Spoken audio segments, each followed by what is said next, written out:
KMSP-TV, Minneapolis and St. Paul.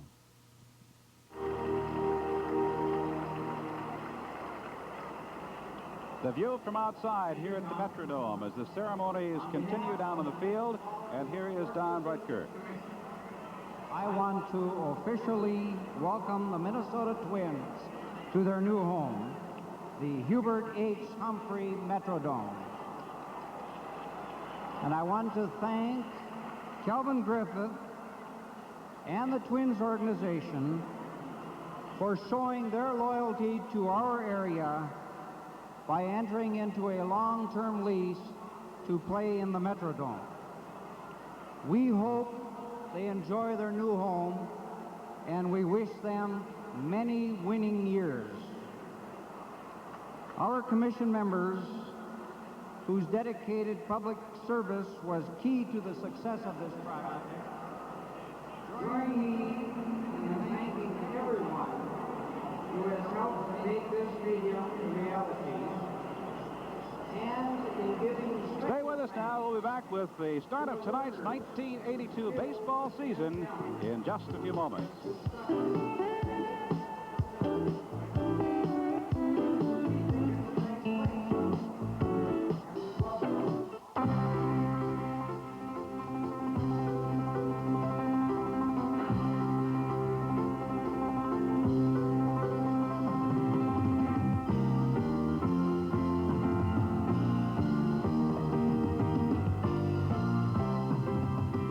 Is a Channel 9 sports presentation.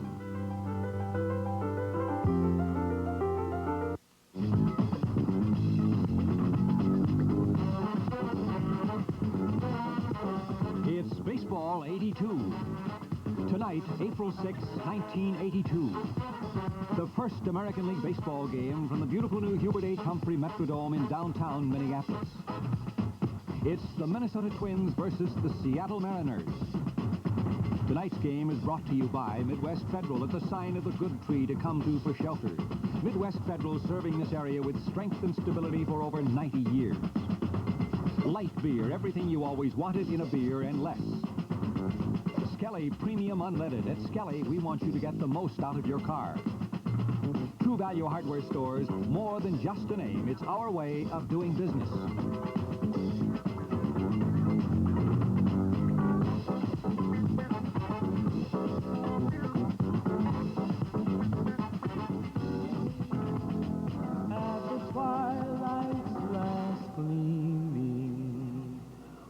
Broad stripes and bright stars through the perilous fight. O'er the ramparts we watched were so gallantly streaming, and the rocket's red glare, the bombs bursting gave proof through the night that our flag was still there. Oh, say does that star-spangled banner yet wave?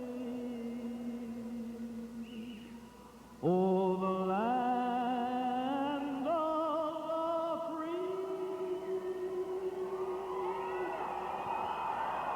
and the home of the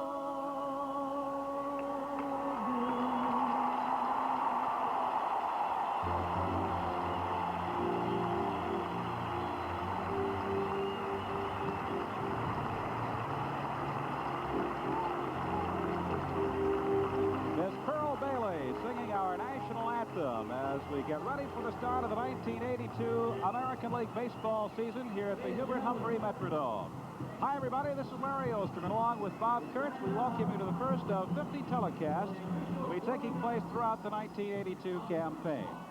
It has been a very festive evening, a lot of excitement in the area, and we're going to go down to the field now for the throwing out of the ceremonial first balls, one by Muriel Humphrey Brown, one by John Coles Jr., and one by Harvey McKay.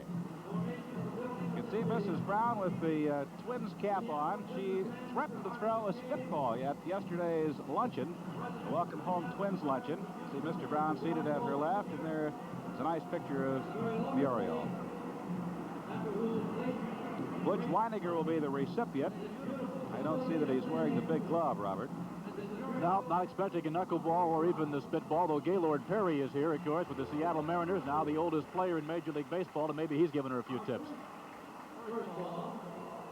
Very delightful talk given by Mrs. Brown at yesterday's luncheon. Looks like she's not going first. And now, It's Don Poss, who helped build this stadium, the man in charge, making the catch there. His first ball to Mr. Dan Brucker. Attaboy, John. Uh-oh. First error of the season.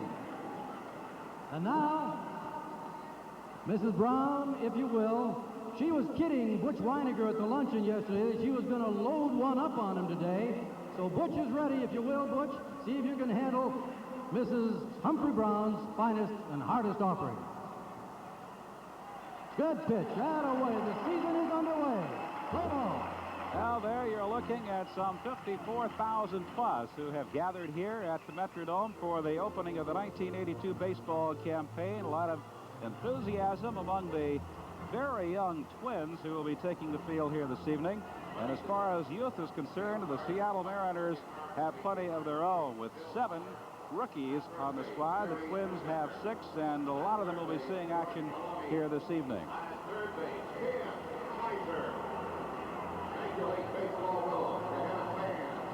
This is out of doors in downtown Minneapolis. A cool, calm evening. Indoors, the excitement prevails. It is warm, 72 degrees. Now, it's more than cool out there. It's downright cold. It was about 30 degrees, we understand, at game time. And again, all the other openers scheduled for the East and the Midwest called off on account of the weather. There are the umpires. Bill Haller will be calling the balls and strikes behind the plate. Jerry Neudecker will work at first base. George Maloney will be at second, and Ken Kaiser will be at third. We'll be back for the first pitch of the 1982 season after this.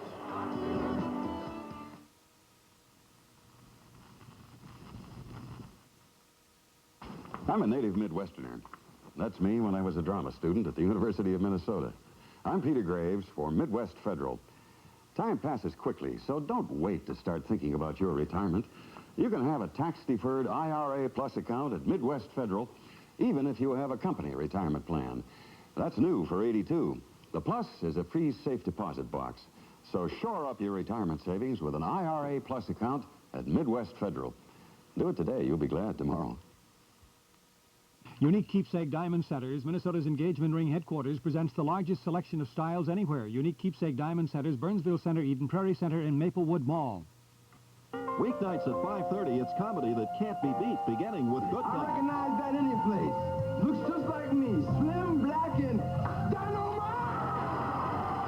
Then at 6, lock up the laughs with Barney Miller. I got the respect to every hooker and deviant between Times Square and the Village. Can you say that? I don't think so. You betcha. And at 6:30, the fun is all in the family. Little by little, piece by piece, you'll eat my heart out. I don't care. It's comedy fun that just can't be beat with Good Times at 5:30, Barney Miller at 6, and All in the Family at 6:30, right here on Channel 9. Let's take a look at the starting lineup for the Seattle Mariners as we get ready for the start of the 1982 campaign. Julio Cruz leads off. He's playing second base. Manny Castillo batting the number 2 spot. He's playing over at third. In left field, Bruce Bhakti batting in the number 3 spot. Then it's the designated hitter Richie Zisk. In the number 5 spot, Al Cowens, recently acquired by the Mariners. He's playing in right field. Joe Simpson is in center field. Youngster Jim Mailer is playing over at first base. Veteran catcher Jim Essien is hitting in the number 8 spot. And Todd Cruz, the shortstop, in the number 9 position. So the Mariners will present a Cruz-Cruz combo at shortstop and second base in a double play combination. As far as the Twins are concerned, they'll be sending Pete Redfern to the mound. Pete, of course, had that red-hot last half, winning the last 5 starts in 1981 season, and will be making his debut here tonight as the opening night pitcher. Redfern 9 and 8 on the 1981 campaign with a 4.06 earned run average. He didn't have a great spring statistically, but he says he is really pumped up for this one. He pitched the first 2 innings of Saturday's exhibition against the Phillies, and he said, I was so excited I had to kind of calm myself down for that one.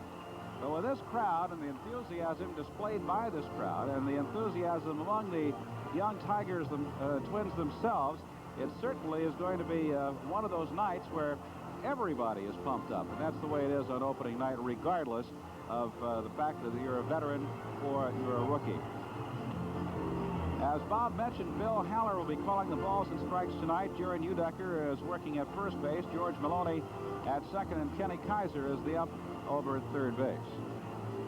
Some of the dignitaries who were expected to be on hand here this evening were delayed. As a matter of fact, they had to cancel because of the bad weather in the east. The baseball commissioner, Bowie Kuhn, was unable to leave LaGuardia Airport because of the bad weather, and he was due in here. Joe Cronin came in early. He's the chairman of the American League. Lee McPhail, the president of the American League. They are both here. This is the big scoreboard that is high atop the left field stands as it spells out the Twins defensively. Hatcher in left, the young rookie Eisenreich in center, Dave Engel in his second year in right, and here's Pete Redfern, who has concluded his warm-up tosses, and we're about ready to go. The infield for the Twins, Gary Gaetti, the rookie at third, Roy Smalley, the shortstop. Rob Wilfong is the second baseman. The rookie Kent Herbeck is playing over at first base. Butch Weininger doing the catching, and Pete Redfern is on the mound. We're all ready to go with the first pitch of the 1982 season, and here's Bob Kurtz. Robert? Okay, thank you, Larry. Once again, good evening, everyone. Left-handed hitting Julio Cruz, who hit .240 in spring training for the Mariners, will lead it off against hard-throwing Pete Redfern. The first pitch of 82 is strike. Cruz had 6 hits in 25 trips to the plate during the Cactus League season in Arizona this spring. Looks for the curveball, in for strike 2. So Pete Redfern out in front of Cruz, 0-2. One of the more interesting ground rules here as you watch a game at the Metrodome. If anything should hit the ceiling or hit a light or a speaker, it is in play. Swing and a miss. Redfern blazes 3 straight past Cruz. And 1 gone for Seattle here in the first inning.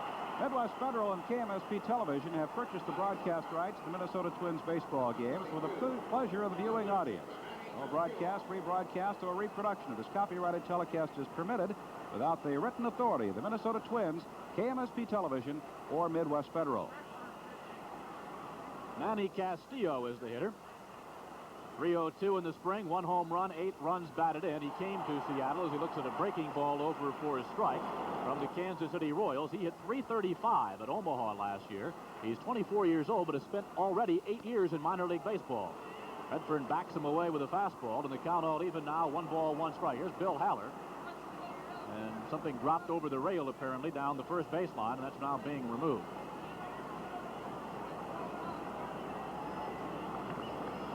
You were talking earlier about hitting something suspended from the ceiling here. There's not nearly the... Fly ball left field. Hatcher moving over, looks up into the canvas and makes the catch. 2 up and 2 gone as Redfern starts to mow him down here in the early going.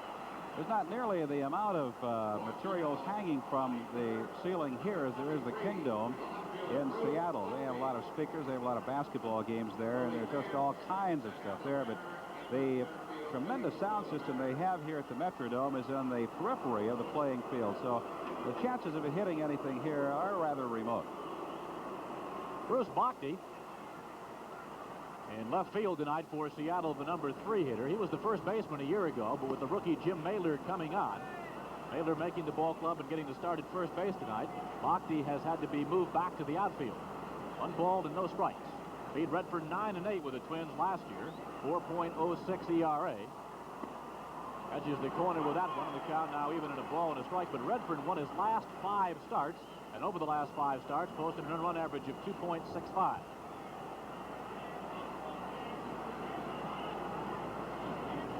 One pitch from Redfern. Breaking ball inside, and the count now goes 2-1 on Bhakti. Redfern, a product of the University of Southern California. They've always talked about his stuff, Larry, ever since he came up, and they think that he might have put it together at the tail end of last year. Other breaking ball, one hop to Roy Smalley at short. 3 up, 3 down. No runs, no hits, no errors, and none left. And after one, Seattle nothing with the Twins coming to bat.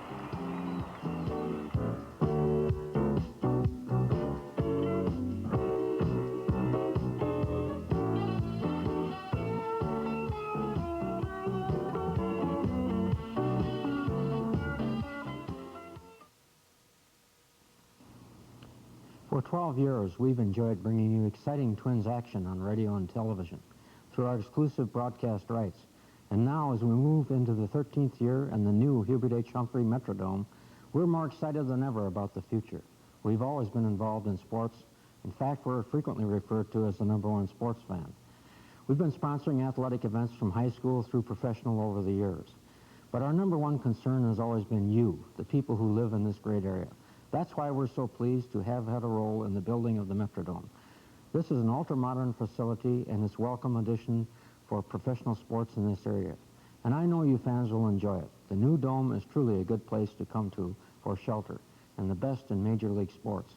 I hope to see you at some of the games this summer, and I'm sure you'll want to join me in saying good luck in '82.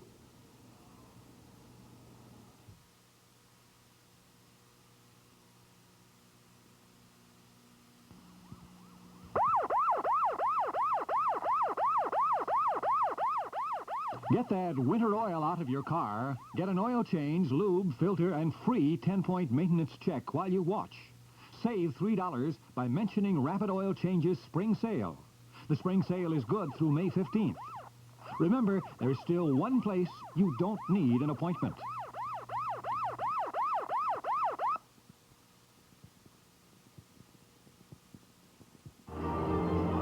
Bob Kurtz and Larry Osterman back here at the Metrodome, and Larry is standing by with a very, very special guest. Larry? Bob, we're pleased to have Mrs. Muriel Humphrey Brown with us this evening, and we welcome you to this ballpark, and we'd like to have your thoughts. Thank you, Larry. It's so exciting to be here. I don't know whether I can talk straight or not. I had goosebumps listening to Pearl Bailey sing our beautiful anthem. I think everybody in the park must have had goosebumps like I did. But the culmination of this great stadium for the people of Minnesota and for everybody around, for the whole area, is just so exciting. It will mean so much for everybody all through the years. Well, it couldn't have been named after a finer man. Well, it's true, because Hubert loved politics, but I'll tell you, he loved people and sports more, and that's what this Dome Stadium is all about. Mrs. Brown, thank you very much for coming by. Thanks, Larry. It's good to be here. I'm so excited. We all are. Bob? Okay, Jim Eisenreich was the leadoff hitter for the Twins. He picked on the first pitch, hit one hop to Todd Cruz at shortstop, as you saw. Eisenreich, one pitch, one away, and the designated hitter, Gary Ward, will now be the hitter for the Twins. Gary, the Baseball Digest Rookie of the Year a year ago, had a fine spring for Minnesota, hitting .286 down in Orlando. Looks at strike one from Floyd Bannister, who won 9 and lost 9, and posted an earned run average of 4.46 in 1981. Hard-throwing left-hander out of Arizona State. Ward goes fishing, and the count is now 0-2. Ward hit .264 for the Twins last year, his first full season as a Major League ball player. It included 3 home runs and 12 runs batted in. Bannister with the 0-2 count, bounces one up, and the count is now 1 ball, 2 strikes. Bill Haller chasing it down. You can notice the difference back behind home plate here in the Metrodome. The Met, in a lot of ballparks, the seats are right down along the field, but here they're 9 feet up.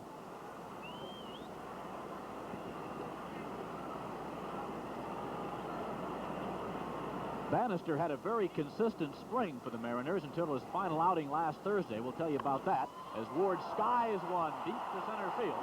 There's a lot of room in the ballpark. Joe Simpson, the center fielder, goes over and makes the catch. So 2 up and 2 gone for the Twins here in the first inning. We were talking about Bannister in his final outing of the spring last Thursday at Tempe against the Giants, Larry. There was a 35-mile-an-hour wind blowing straight out. Bannister got the win, but the final score was 18-16 in favor of Seattle. I saw that box score. I couldn't believe it. That'll take the old ERA up in a hurry, won't it? Dave Engel, the right fielder, the third hitter for the Twins. Dave did not have a good spring. He hit 183 in the Grapefruit League. He didn't get off to a great start last year in his rookie year with the Twins, but boy, after the strike, he put some things together, hitting 277 for the rest of the season. Wound up hitting 258 overall, 5 home runs, and 32 runs batted in. Drive to left field, going back is Bachty. It could be. That one is gone. A home run for Dave Engel. And the Twins lead by a score of 1-0. The first hit and the first round tripper here in regular season play in the Metrodome. Home run for Engel, 1-0 Twins.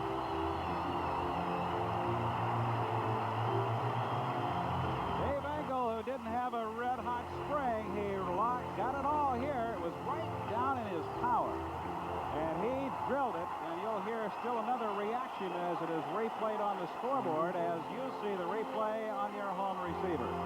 Well, they were saying the ball carried pretty well to right here. I'd say it carried pretty well to left. That went over the 343-foot mark right down the left field line.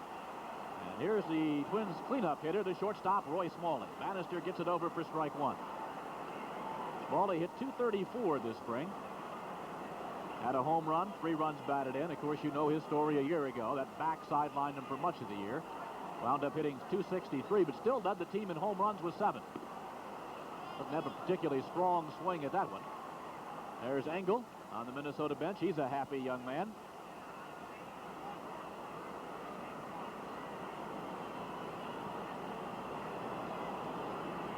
Two strikes, the count to Smalley. Strike 3 called as Bannister blazed a fastball on the outside part of the plate. But the Twins get 1 here in their half the first inning. And after 1, Minnesota 1, Seattle no score.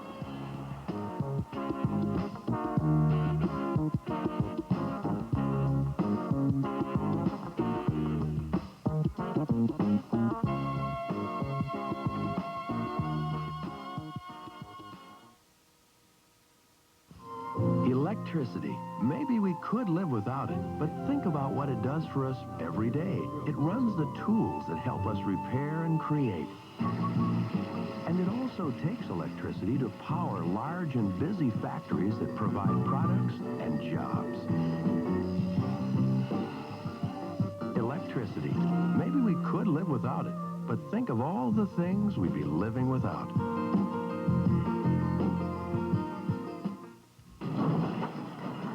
Deacon's my name, and bowling's my game. Gutter ball, gutter ball. How are you going to score there? Come on, 3 strikes and you're out. We just won another round of light beer from Miller. Yeah, light sure tastes great. Yes, Billy, tastes great. Wait a minute. There it is, down there. Take your time. 8 ball in the pocket. Bubba, this ball doesn't have any holes in it. Yeah, it does. The score's all even. Glass frame. Who's that? Rodney. Rodney! Gotta be a mistake. Hey, you kidding? It's a piece of cake. All we need is 1 pin, Rodney.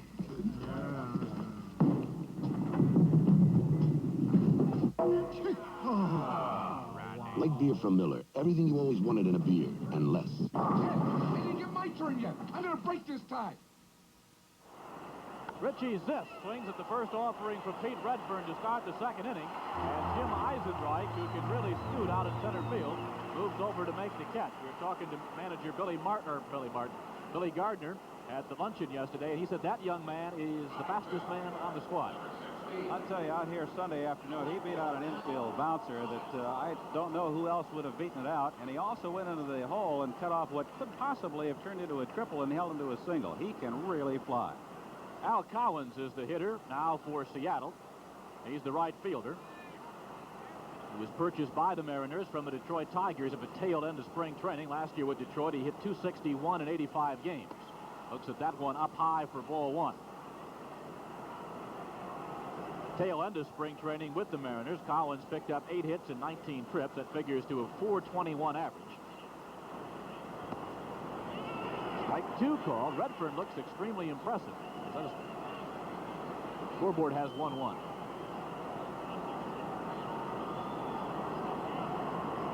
Cowens, of course, spent the bulk of his career with Kansas City. 1-1 offering for Brentford, curveball in for strike two, and now it's 1-2.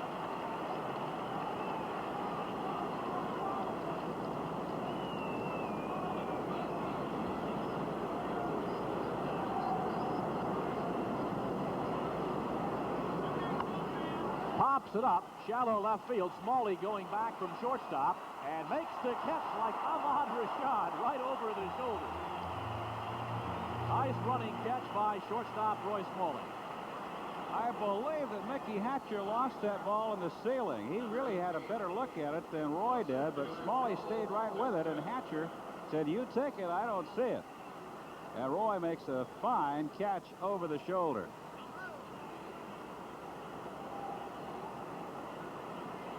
We're talking with Carl Keel about the ceiling. He says, actually, it's easier to see the ball there during the daylight hours than it is during the evening, which was a bit of a surprise.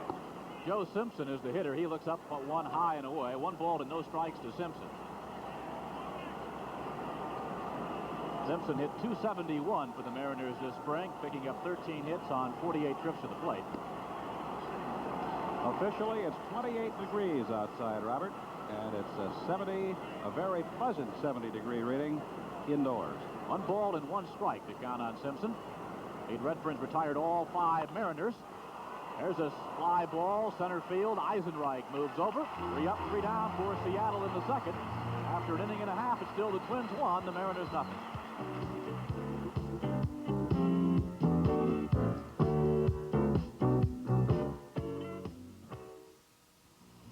Power into 82 on a brand new 82 Honda. From the leader, Twin City Honda Suzuki. The Aspencade, the 750, the Sabre. The entire Honda line is coming on strong. And Twin City Honda Suzuki shows them how the leader does it with the flat-out lowest prices in the cities. Honda for 82. The power of the leader from the leader. Twin City Honda Suzuki. On University Avenue across from Ward's in St. Paul. The Plumbery, a good idea place, can help you with all your plumbing, heating, and remodeling needs.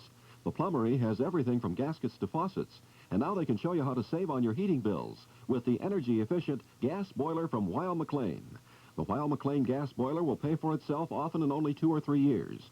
To learn more about the advantages of gas heat and the energy-efficient Weil-McLean gas boiler, stop at your nearest Plumbery store. The Plumbery is located in 38 cities: Minnesota, Wisconsin, Iowa, and South Dakota. When you've worked up a taste for something really refreshing, remember, it's fresh milk that's this cold, this pure, this bright taste, this breezy feeling, and best of all, this good. That's milk, the fresher refresher.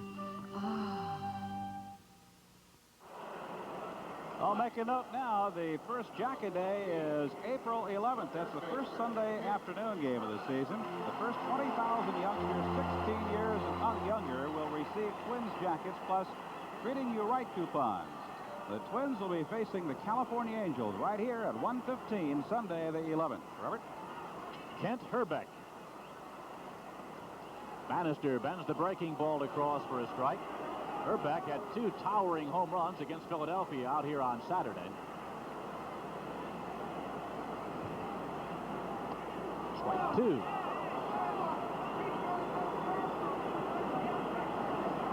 Left-hander battling the left-hander.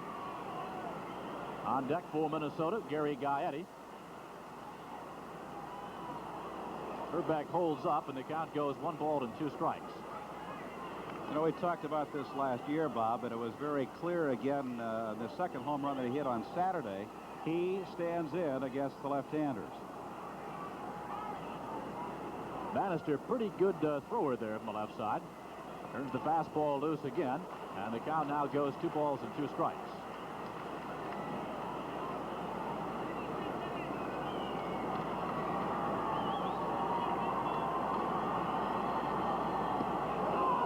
Got him on strikes. That's strikeout number 2 recorded by Bannister.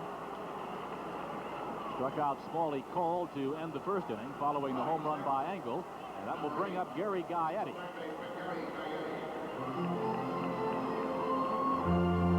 The situation last year in Arlington, Texas. Arlington Stadium. It was a 1-1 pitch. His first major league at bat from Charlie Huff, the old knuckleballer. And Gaetti lost it. Sends this one deep to left center field. Boxy going back. That's well hit. It's off the wall.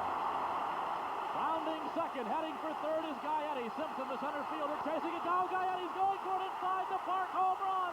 He slides. He is out at home plate. Oh, he made a bid, but they cut him down as Essien puts the tag on Gaetti. Carl Keel never hesitated at third base. He just kept that arm swinging, and Gaetti roared around third. Well, it took a perfect play to get him, if indeed they did get him. We'll take another look. This ball very nearly cleared the wall. It scooted away after hitting the wall, bouncing towards center field. Gaetti with a full head of steam going into third base, and Carl Keel never let up, just kept winding. Now watch this play. It'll be scored 8-6-2. It was a perfect throw. A head first slide, and I thought he was safe. But first time around, he looked a little bit safe from up here. Yeah, but Haller's been there a while, so he had the better view than everybody. But look for a second there, like he might have snuck in. 8-6-2 if you're keeping score. Simpson, the center fielder, to Todd Cruz, the shortstop, to Essien behind the plate. It's scored as a triple, and the put out is 8-6-2 if you're keeping score. There's the play at the plate. It is close. 2-0 the count on Butch Weiniger as a called strike. Gary Gaetti. Jim Eisenreich there in the dugout. Gaetti's the one on the far side. He's the one puffing.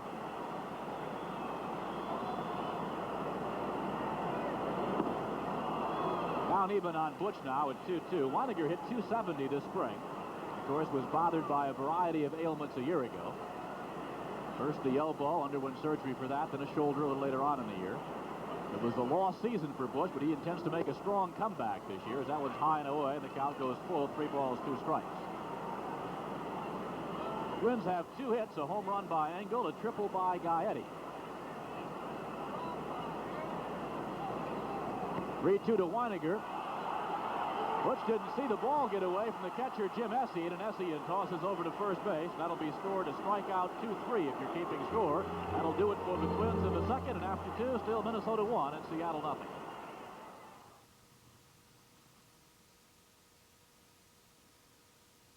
At 5 o'clock, where might you be? What about 5:30? And 6 o'clock? Chances are you've missed the network and the local news. But every weeknight at 9, Channel 9 brings you everything you want in a local and a network newscast at a more convenient time. We're committed to bringing you a crisp, concise, and complete newscast at a better time. Primetime News, weeknights at 9, here on Channel 9. Madam, we need fuel. Not here, James. I always buy from an oil company I own. Don't forget to fill it up at Cenex. I know, because you always buy from the oil company you own. When you own part of Cenex, doesn't it make sense to buy from Cenex? Cenex is the country way, because Cenex is you. Now, I tell you, with girls, I never had any luck, you know. Well, I used to call information just to get a woman to talk to me. You live around here? Then I found light beer for Miller. The light's less filling, and it really tastes great. Now, I'll tell you, since I discovered light beer, women are always talking to me, you know. Hi. You come here often? Get lost. See what I mean? Light beer from Miller. Everything you always wanted in a beer, and less. I tell you, she's crazy about me. Bob Kurtz and Larry Osterman back here at the Metrodome, downtown Minneapolis, through 2 innings. No runs, no hits for Seattle. 1 run on 2 hits for the Twins. They call the play-by-play the next couple of innings. Let's call in Larry Osterman. Okay, Bob, it'll be Jim Mailer, Jim Essien, and Todd Cruz, and he is greeted with a base hit. Mailer jumping on the first offering from Pete Redfern and collects the first single of the night for the Mariners. They ended up at the letters, and Mailer didn't make a mistake. He had a good year last year in the Pacific Coast League at Spokane, hitting .306 with 19 homers and 99 RBIs. They're counting on him to handle that first base spot. Here's the veteran Jim Essien, who came over from Chicago. 1 ball.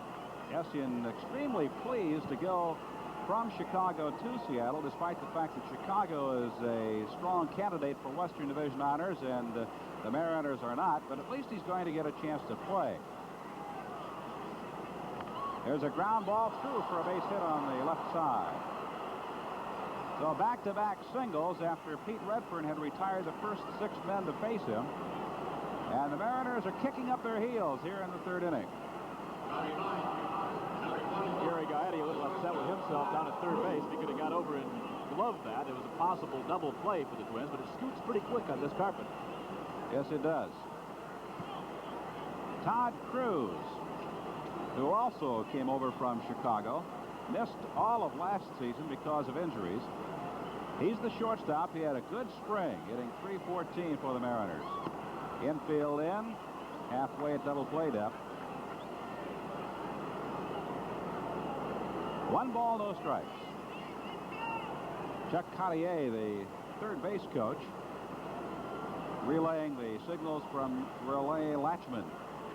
There's Cartier.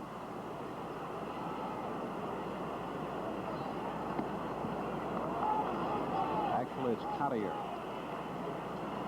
Chuck Cartier. Old infielder. Right. Not so old. Well, former infield. And the first base coach, he was a heck of an outfielder. Veda Pinson. Count is 2-0 to Cruz. Ground ball left side. Might be up there. Nope. Runners were moving, and they get the hitter Todd Cruz, and the runners move up.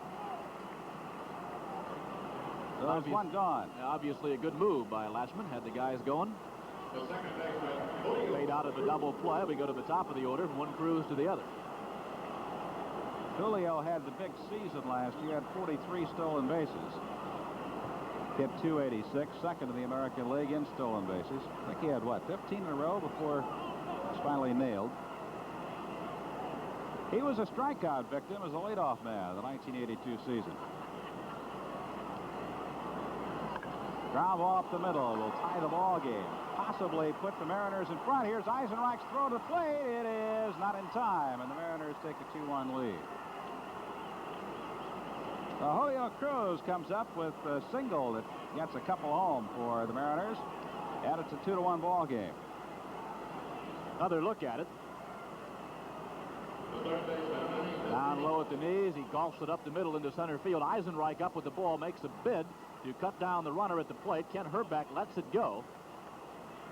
And Cruz, despite all of his speed, stopped at first base. That's where he is right now. 2 in and 1 out here in the top of the 3rd inning. The Mariners lead at 2-1. 1 strike to count to Manny Castillo. He flied to left the opening inning.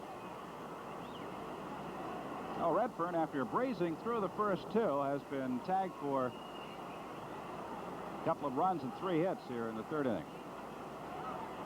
Pitch out, but nothing is on, and Cruz holds at first base.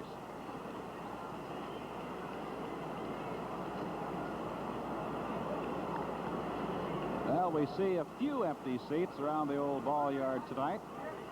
Well, there's a reason for that, and we'll get into it later here, Larry.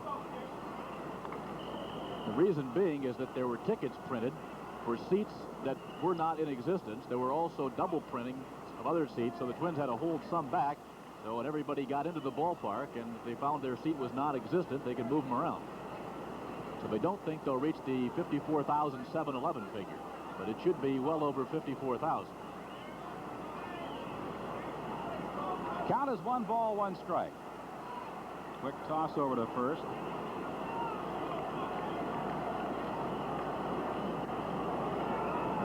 Castillo came to this ball club from Kansas City. He spent all of last season in Omaha. Had a good spring for the Mariners.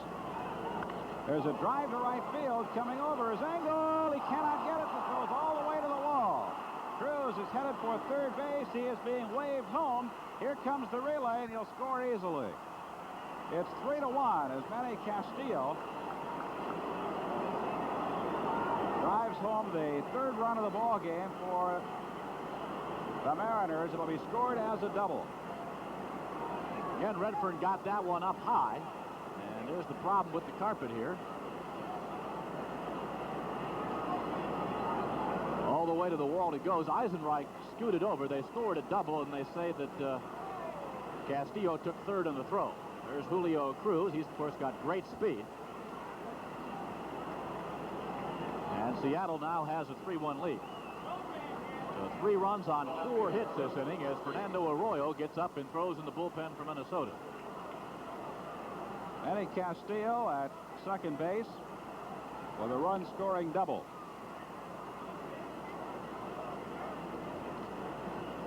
Fans are still buzzing here at the Metrodome. They're going to see a lot of scooting and sliding around here throughout the balance of the Twins campaigns. This artificial surface can turn a tight ball game into a wild one very quickly.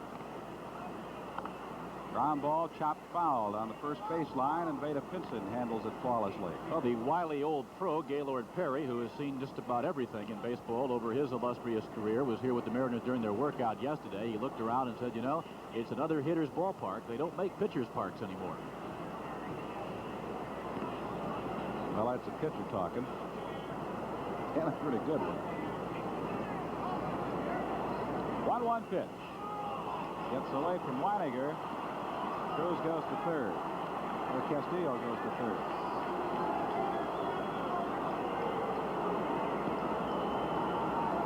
Scored as a pass ball.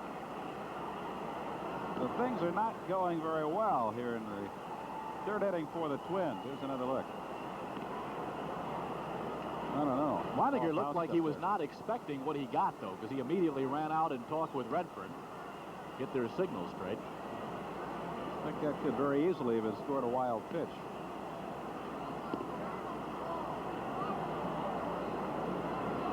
Three balls and a strike to count to Bruce Bhakti. Ball loose in the Twins bullpen. We'll have short time here as it's chased down all the way out into left center.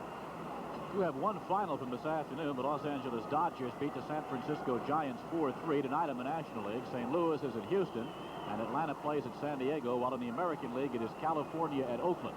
Everything else canceled, 2 in the National League and 4 in the American League. Forrester was the winner in that Dodger victory, and Lavelle the losing pitcher. Infield in. There's a strike on the inside part of the plate, and it's a full count.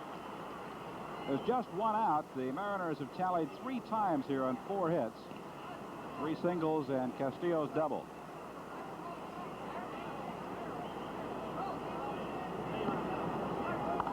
There's a pop-up very high. Wilfong back in the outfield has called for it, makes the catch, and there are 2 gone. Get a charge out of the crowd watching him here Saturday. They do the same thing. Every time there's a fly ball that goes very high, they all ooh and awe in anticipation that it might hit the roof. Takes a pretty good shot up there. You can see Castillo talking with Collier at third base as Richie Zisk comes up.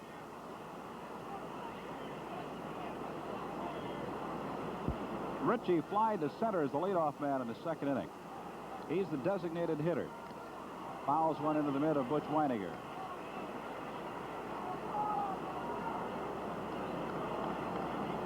Pete Redfern trying to pitch out of a big jam here in the third inning after he cruised through the first 6 hitters to face him.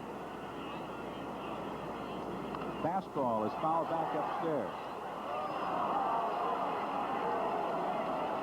So he's ahead of Zisk with an 0-2 count.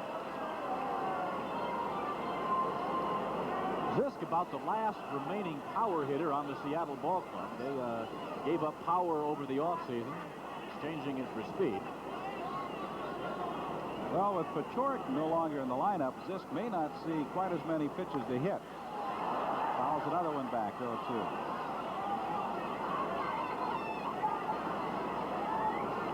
Those seats there you see in the background, those are for football. They pulled out of the right field wall and boosted the capacity of the stadium from 55, roughly, for baseball to about 62,000 for football. You can see them there way out in right field. There is some talk the Twins might still put a curtain in front of that and make that a complete wall out in right field, which would be about 40 feet high. Pitch is a little low, and it's 1-2. I personally would like to see him leave things just the way they are. I'd rather have home runs than having singles bounce off the wall out there, but that's not our decision. And Calvin Griffith says he has not as yet made up his mind. 2 balls and 2 strikes.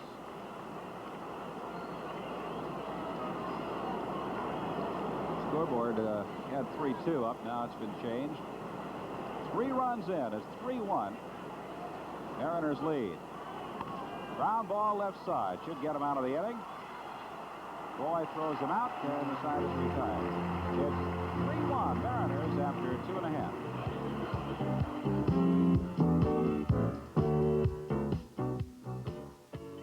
The tax break you've been waiting for is here. Hi, I'm Peter Graves for Midwest Federal. Introducing the Insured All Savers Certificate. Now you can really make money saving because your interest is exempt from federal income tax. Up to $2,000 if you file jointly. And depending on your federal tax bracket, this means you can get a higher yield than from other investments. The All Savers Certificate, a one-time opportunity. Don't miss it at Midwest Federal. I'm Burley Haywood. Our race team has over $100,000 invested in this race car, so we protect our investment with Kendall Motor Oil. I don't drive a race car, but I have a big investment of my own to protect. So I use Kendall Superb 100 gas-saving motor oil. Its special friction fighters keep my car running smooth and help save gas. You don't have to own a race car to need Kendall protection. You just have to own a car. Protect your investment with Kendall Confidence. True Value, more than a name, it's quality. Dependable name brand products at prices you can afford. It's selection, the kind you have a right to expect from the nation's largest hardware chain. And it's service, the added benefit you won't find everywhere else. When you're looking for a store that does more than sell merchandise, look to True Value. More than a name, it's our way of doing business. Well, we motor along now into the Minnesota half of the third inning. It is 3-1 in favor of Seattle. 3 runs on 4 hits for the Mariners, 1 run on 2 hits from the Twins. Look from the Minnesota dugout along third base. You recall at the Met, the Twins were at first base. They've switched to third because of the fact that their clubhouse is back behind the third base dugout, which is a good idea. Yeah, I'd say that's an outstanding idea. Of course, conversely, the visiting team's clubhouse is behind its dugout too, Bob. So, but the more plush of the locker rooms, which is the Twins, is located behind the third base dugout. Well, the Twins will try to play some catch-up baseball now with Rob Wilfong leading off the third. Takes the first pitch outside. Appeal down to Kenny Kaiser. Said no, Rob did not go. It'll be Wilfong, Hatcher, then the top of the order, Jim Eisenreich for the Minnesota Twins, who trail this game 3-1. Dave Engel accounting for the Twins' lone run. There's a drive to left field. Bhakti is going back near the warning track and makes the catch. Well, there's 1 out in the Twins' half of the third inning. Another instance where I thought the ball carried pretty well, Larry. I didn't think Wilfong hit the ball that hard, but it got out to left field pretty well. Well, the other thing here, too, your depth perception is a little bit off because of the covering, and it changes the outlook of the entire game. The players are somewhat dwarfed as a result of this huge expanse. Hatch takes it outside. We're talking to Bobby Castillo after one of the exhibition games. He said, it looks to me like the pitcher's mound is closer to the plate than in other ballparks because of the surroundings. Pitch is low, and he said, I think that's going to help pitchers mentally because they feel like they're right on top of the plate delivering. 2-0 the count to Hatcher. Drive to left, base hit. Well, Hatcher didn't have much of a spring, but he started coming on the Sunday exhibition against the Phils. And he gets his first hit of the new season, the third for the Twins.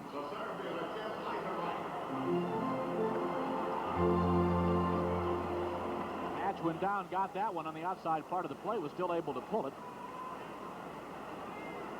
Bruce Bhakti with the ball up in left field. Hatcher stopping at first. So the Twins have a runner at first, one gone here in the bottom of the third. The youngster from St. Cloud, Jim Eisenreich. Good stop by Essien. Rene Latchman feels that Essien is going to be an outstanding value to his pitching staff because he has been around a while. He knows how to handle pitchers. He's a good communicator, and he really feels that he can help this club. Jim signed with Chicago as a free agent, all set to do the bulk of the catching chores for the White Sox. And lo and behold, last spring, they signed Carlton Fisk. And over the course of the year, I don't think Essien, did he get in 27 games? It's kind of a lost soul on their roster. He said, I don't care where I play, just so I get a chance to play. The 1-1 pitch. Breaking pitch low and away. 2-1 the count. Mariners 3 runs on 4 hits. Twins have 1 run on 3, and that was Dave Engel's homer. Gary Gaetti had a triple, was thrown out, attempting to stretch it into an inside the Parker quick toss to first, but Hatch didn't have much of a lead. And the other safety belongs to Hatcher.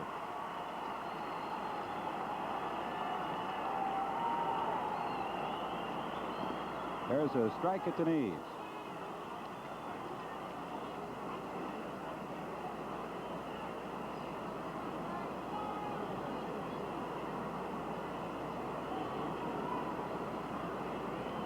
Eisenreich, one of the non-roster invitees to land a spot on the 25-man big league roster. He struck him out. Went for a bad one there. Third strikeout for Bannister.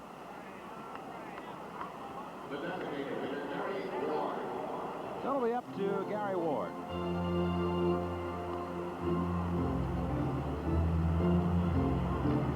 The 4th strikeout for Bannister. He got Butch Weiniger to end the 2nd inning. Got Herbeck, who led off the 2nd. And Roy Smalley took a called 3rd to wind up the Twins half of the 1st. Big surprise for Bob Stoddard, the big right-hander for the Mariners, who were scheduled to pitch the 3rd game here at the Metrodome, and just before the Mariners broke camp, he was sent down. Guess he won't be pitching the 3rd game. That's true. First pitch to Gary Ward outside. Twins have a new uniforms this year, Larry. The names are not on the back for the home version. The road version will still be the powder blue, and the names will be on the back of the road uniforms. Calvin Griffith thought that the uniform here at the Metrodome got a little cluttered. 1-0 pitch. Hit sharply to short. Cruz to Cruz, and the side is retired. After 3 complete at the Metrodome, it's 3-1 Seattle.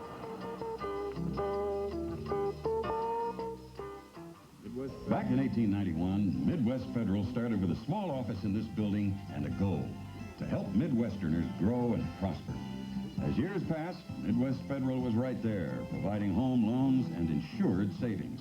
Today, with convenient locations all over town and $1.8 billion in assets, the sign of the tree is stronger and more secure than ever. We're constantly finding new ways to help you get more for your money. And we'll be at it for generations to come. Excuse me. Oh, hello. You're new, aren't you? I've just discovered the Midwesterners Club. It's the hottest club in town. Stretches money, free safe deposit box, 10% discount with merchants all around town. Free club room for hospitality and meeting friends. All with a qualifying savings balance or checking balance or both. It's an exclusive club. At the sign of the good tree to come to for shelter. That's Midwest Federal. Could I get you some coffee? Fine. Bob Kurtz and Larry Osterman back at the Metrodome, downtown Minneapolis. It is 3-1 in favor of Seattle. The Mariners coming to bat here in the 4th inning. Seattle last year won 44 and lost 65 during the abbreviated season. They were 21-36 the first half. Ori Wills exiting, Rene Latchman coming on as the manager, and then 23-29 the second half. They finished in 5th place in the American League West, half game behind the 4th place Twins, and for the first time in Seattle history, they printed playoff tickets. Of course, they didn't need them. They had a sensational start to begin the second half last year. Remember at whose expense? Yeah. Yeah, and it cost the Twins dearly, as it turned out, going into the stretch. Collins looks at the ball. Cowens was with the Royals for 6 seasons. Played in 3 American League playoffs. There's a shot. Great play by Gaetti, who leaned hard with right backhand it, and it's out number 1. Oh, that ball was really ripped. And had it got past Gaetti, it would have been a double. Slam. And there's the Major League reaction time there at third base. Of course, we're used to that around here with John Castino. Well, the Twins are indeed fortunate to have a young man like this step in the absence of Castino. This is Joe Simpson, who flied to center to end the Mariners' half of the 2nd inning. He fouls it at the plate.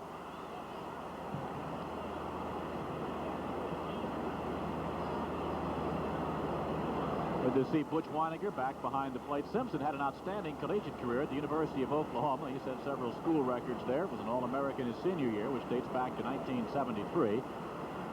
Started as a Los Angeles Dodger, and Seattle purchased his contract from a Dodger organization on March the 28th of '79.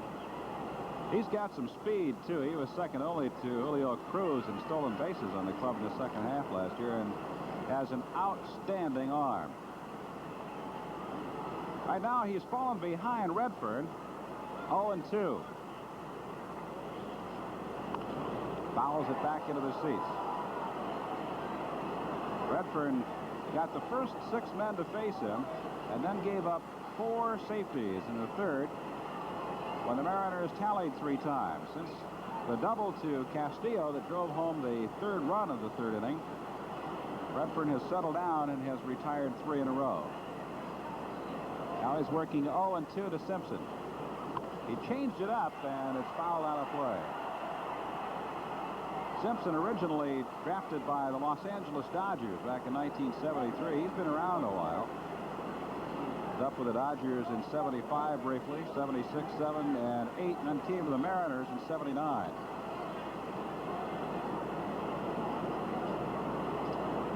Again, the 0-2 pitch. Fastball is popped foul. This will come back into the seats.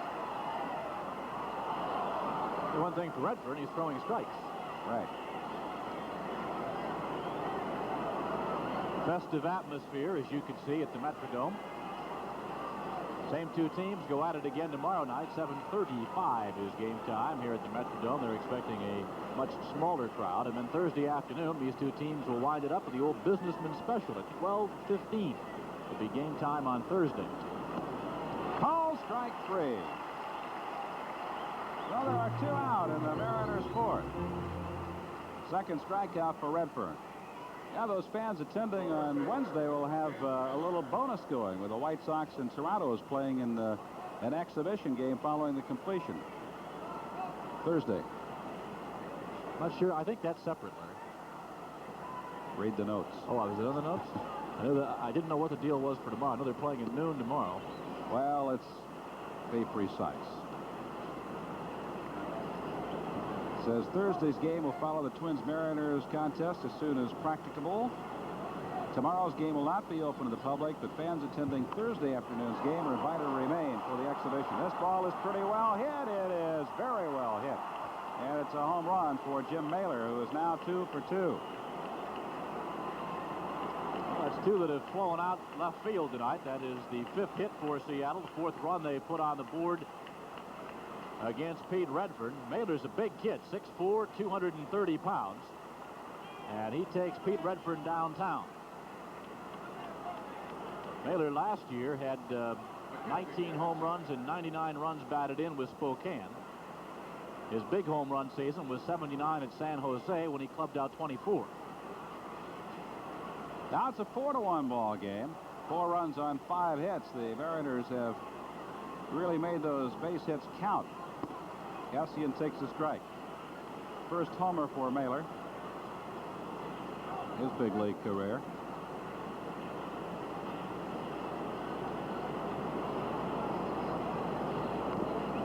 Fouled at the plate.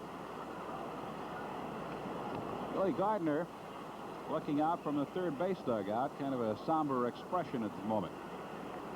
His club jumped out front 1-0, but since that time, the Mariners have scored 4 unanswered runs. Another foul at the plate. The count is 0-2 on the Mariners catcher. He had a great spring at .414 in the Cactus League.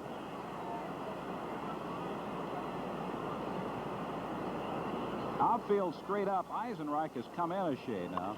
There's a drive to center. Eisenreich drifting off to his left and makes the catch. Side is retired, but the Mariners get another, and it's 4-1 after 3.5.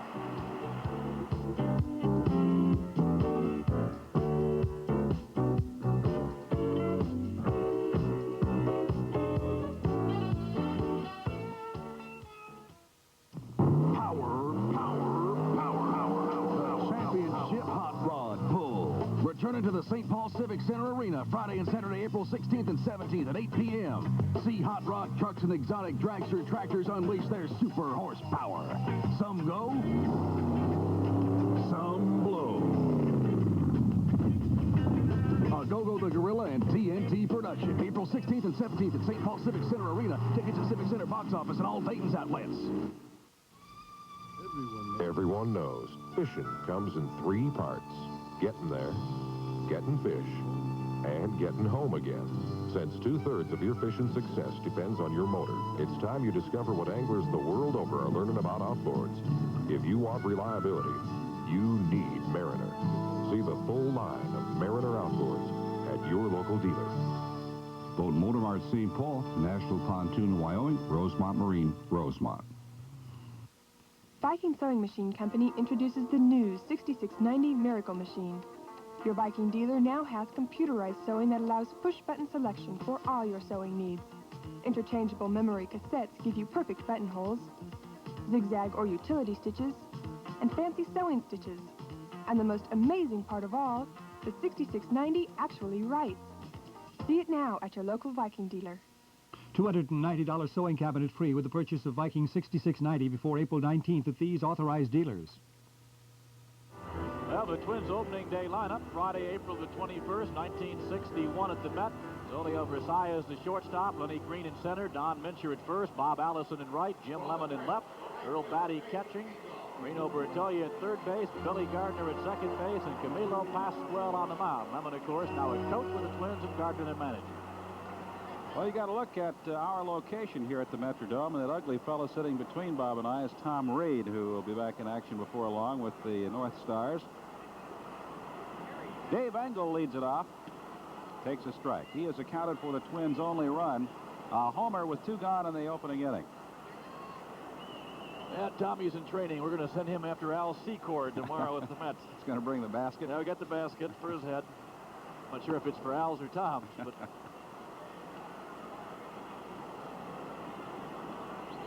It'll be Engel, Smalley, and Herbeck for the Twins as they try to get something started against Floyd Bannister, who has scattered 3 hits.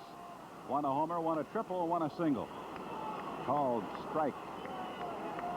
1-2.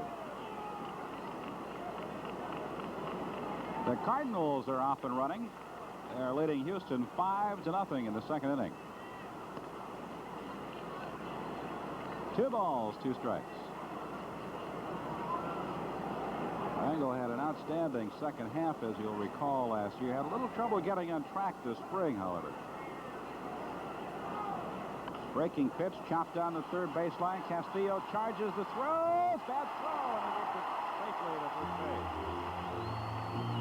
Probably will be scored as a base hit. It is. So Engel is 2 for 2. Deep at third base, Castillo holds on to it for about 7 steps while he runs. And the throw pulled Naylor off the base at first anyway. That's the 4th hit of the night for the Twins, and Roy Smalley steps up. That was not exactly a quick release you saw at third base.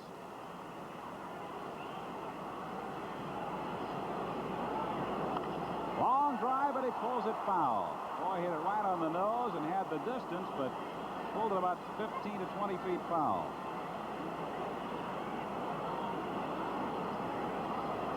The thing about this ballpark, I think, Bob, is that this game is really never over until the final out has been posted, because a lot of runs can be scored here, not only with the long ball, but with the ball rolling all the way to the wall on what might normally be a single or a double.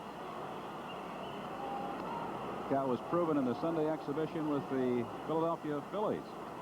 Twins were down 11-1. They came back and they ultimately lost it 11-8, but they had the bases loaded with 1 out in the 9th inning before Castino bounced into the double play.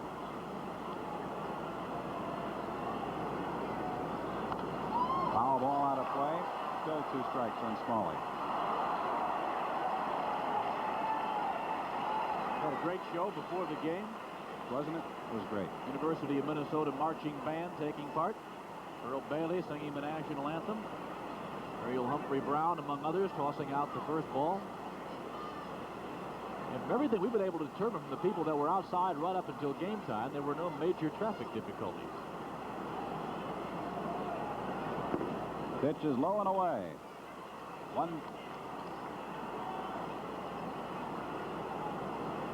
The scoreboard says 2-2. It's 1-2.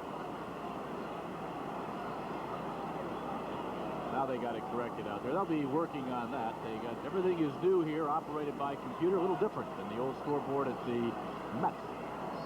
Breaking pitch is hit to shallow left.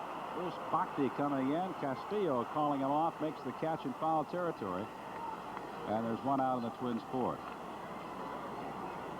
The one thing, Larry, the Twins want to do this year with this young ball club and talking with manager Billy Gardner and all his coaches is avoid what happened last year, and that is get off to a good start. You've got a young ball club, their confidence a little fragile, obviously, and if you stumble out of the starting gate and fall too much below 500, people get on you, you start to press, and then things go from bad to worse.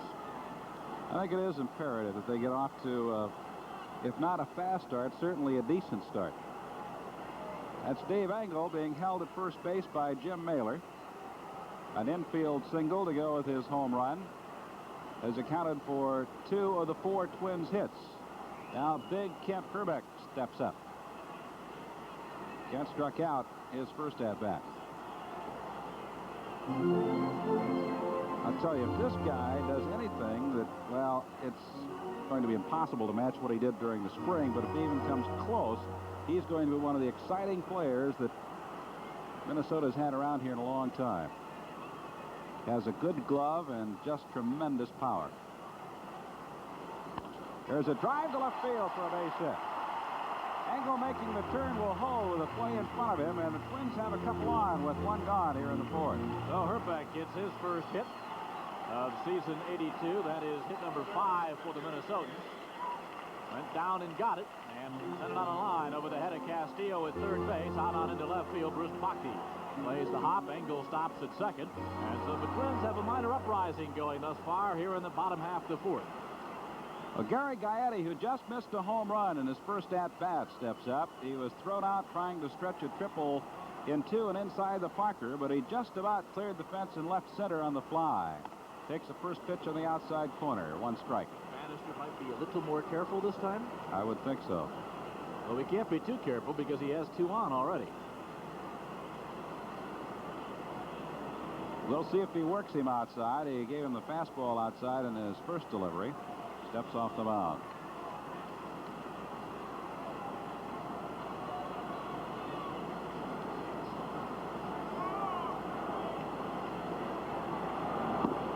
He pitches low and inside. 1-1. Carl Keel, the third base coach for the Twins, relaying the signs from Billy Gardner.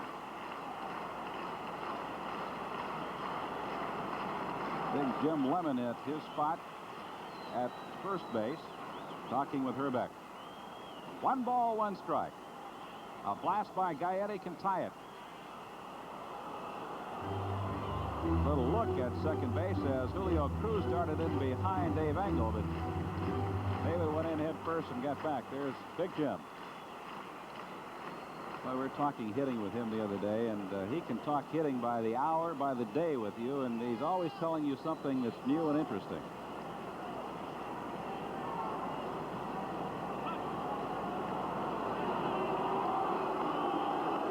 Bannister taking a little extra time. I don't know whether he thinks Engel is going to stray too far or not, but he is certainly keeping an eye on him.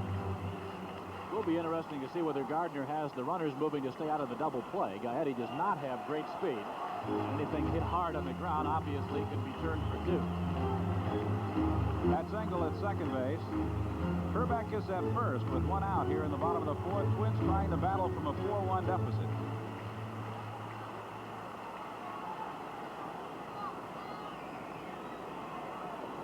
The 2-1 pitch. In for a strike, and it was a good pitch. Now the count evens at 2-2.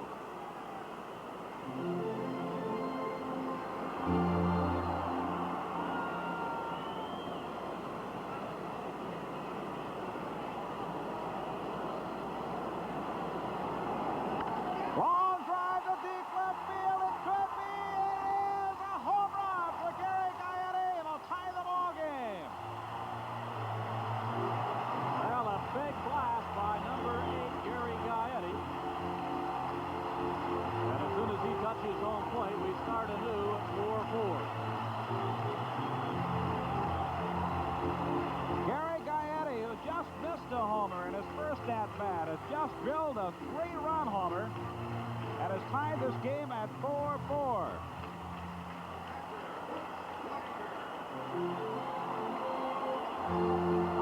Towering drive to left center field, where it's about 385 feet out there, and he cleared that with room to spare. Engel comes in to score. Herbeck comes in to score. And so does Gary Gaetti. Butch Weiniger, a strikeout victim in his first at-bat, looking for the 0-1 pitch. Look how big a smile Kelvin has now. Yeah, that's one of the things we've been talking about all spring, Bob, is this is a young ball club, but there's so much potential there, so much home run potential. It's going to be a fun club to watch develop. I doubt very seriously they're going to contend for any pennant honors this year. They're very young, and you're asking an awful lot of people to come through, but they are exciting. And there's one of the reasons why. They have got some up-and-coming talent in this organization. Weiniger, a strikeout victim. That's the 5th strikeout posted by Floyd Bannister, and Rob Wilfong comes up. 4-4 ball game. The Twins with a couple of homers.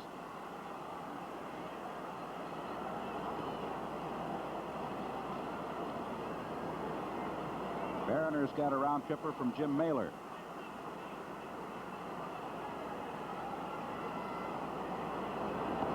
There's a strike. 1-1, the count to Wilfong.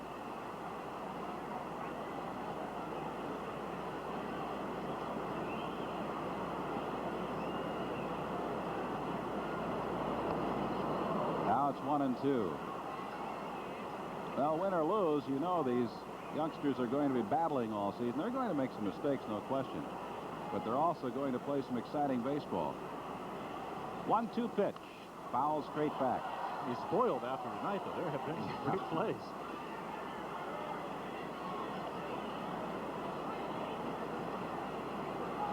Count stays at the ball and 2 strikes. And hopefully very soon we get John Castino back. John is talking about playing in that game on Anaheim on Friday night, April the 16th. Now it's 2-2. You've got what? You've got Eisenreich in center field, Herbeck at first base trying to make the jump from single A. Gaetti trying to make it from double A. Strikeout number 6, but the Twins have tied this game at 4-4 after 4 complete innings.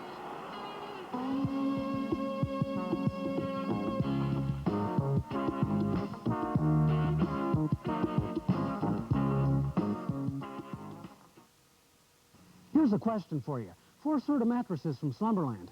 Twin, full, queen, and king. Which one costs more?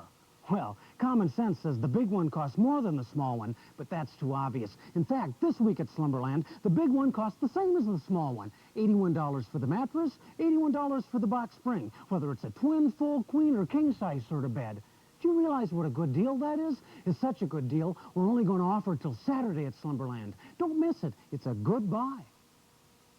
Midwest Federal is buying Hawaii for the winner of the Hawaiian Grand Slam giveaway. Want to be eligible? Just go register at any Midwest Federal. You may win a first-class round trip for 2 to Honolulu. You'll get there on Western Airlines, the only way to fly. You'll get a good chunk of spending money, too. Plus, you'll be eligible to win $1,000 in honor of the first Twin Grand Slam in the Metrodome. 2 big chances, 1 little registration. We're giving you Hawaii. But don't tell the Islanders. The automobile business has become a numbers game. All you hear from car manufacturers these days are gas mileage claims. But the fact is, you won't get good gas mileage unless you take care of your car, drive sensibly, and use a quality gasoline. That's why you should use Skelly. Skelly helps you get the proper performance out of your new car, your old car, any car at all. At Skelly, we want you to get the most out of your car. Twins 4 runs, 6 hits, no errors. The Mariners 4 runs on 5, and here's Bob Kurtz as we start the 5th inning. Todd Cruz, the number 9 hitter in the Seattle lineup, leads off against Redford, goes after the first pitch, skies it to right center field. Engel and Eisenreich are there, and Eisenreich makes the catch. 1 pitch, 1 gone. So from Todd Cruz, we go to Julio Cruz. Pete Redfern, who won his last 5 starts a year ago, on the hill for the Twins, the opening day pitcher here in 1982.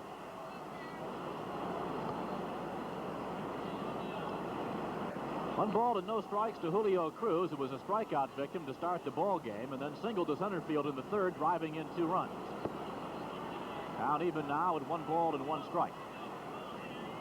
Redfern was 9-8 for Minnesota last year.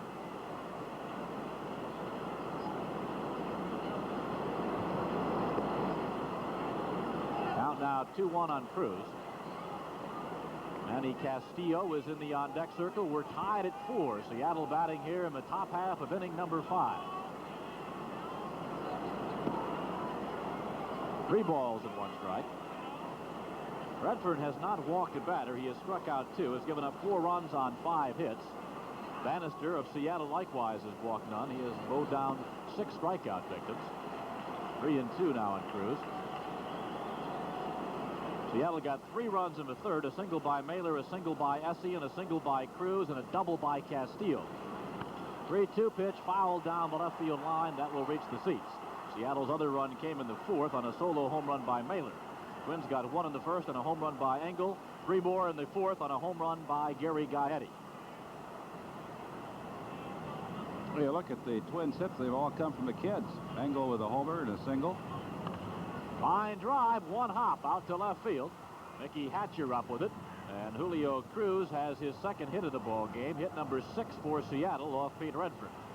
Herbeck has a single, Gaetti a triple, and a homer, and Hatcher a single. So here's another look at the base hit to left field. All the youngsters are really contributing early in this ball game. Manny Castillo, who stands 5'9", weighs 170 pounds. Switch hitter, runner going. There's a throw. 1 hop to Smalley, and Cruz is in with a stolen base. Larry mentioned earlier he has got tremendous speed. Oh, he had a heck of a jump, too. That wasn't much of an opportunity for Weininger to gun him down. Give you another look at it. Faked the bunt, but Cruz was really roaring. Well, at one stage, he stole 32 consecutive bases, 4 to end 1980, and his first 28 in 1981. He was caught stealing on the first attempt of the second half of the season by California's Ed Ott on August the 10th to put an end to the streak.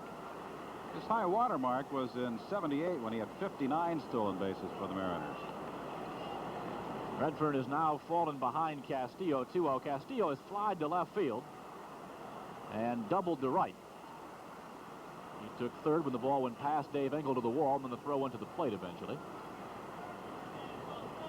But it was scored a double. There's a strike. 2-1 the count on Castillo, who hit .302 in spring training for the Mariners. 19 hits in 63 times at bat. As you look at Julio Cruz there, leading off a second.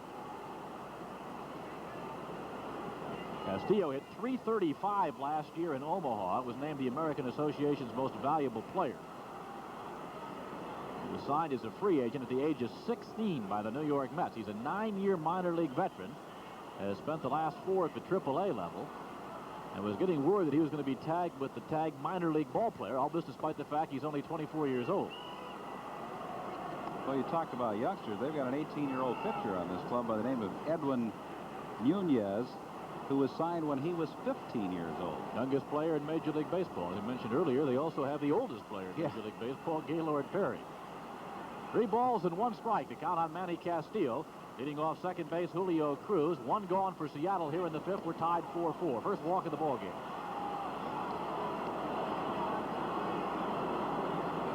So Castillo goes to first base. Cruz remains at second. 1 out here in the 5th, and Fernando Arroyo heading down to throw again in the Twins bullpen. There are the runners. And there's Nando. Nando was up earlier in the 3rd inning when Redford ran into a jam and gave up 3 runs on 4 hits.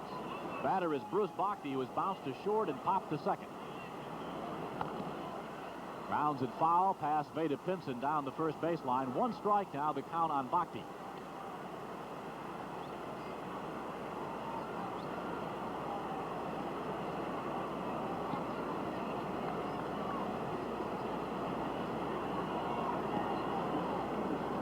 Twins and Mariners will do it again tomorrow night at 7:35. Jim Beatty against Roger Erickson, and then Thursday afternoon at 12:15, Gene Nelson going against Brad Havens.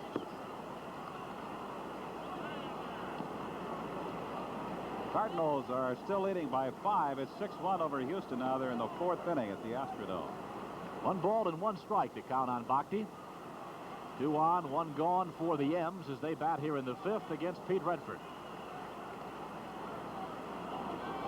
1-1 pitch swung on and line foul down the left field line. That'll run the count to 1 ball, 2 strikes. Bhakti got off to a slow start last year, hitting just 179 in the month of April. That sort of hampered his bid for a 3rd consecutive 300 season, especially with the strike coming up. He did hit in 12 straight games from August the 13th to the 25th. Wound up the year hitting 260 after hitting 300 for the Mariners in 1980 and 316 in 79. Here's the 1-2 pitch. Bounces away from Weiniger. The runners will move up. Cruz, rounding third, puts on the brakes.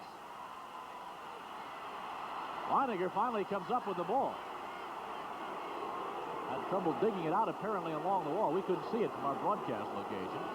And so the runners move up to second and third with 1 out. Let's take another look at it. This is scored as a wild pitch. All squirting away from Butch, and he had trouble retrieving it. Cruz had trouble rounding the bag at 3rd.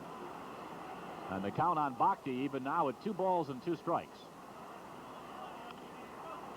Sends this one foul down the 3rd baseline, so everything will remain the same. 2-2 on Bhakti. Cruz at 3rd base and Castillo at 2nd. Richie Zisk is scheduled up next, a right-handed hitter. Chuck Cottier, the 3rd base coach.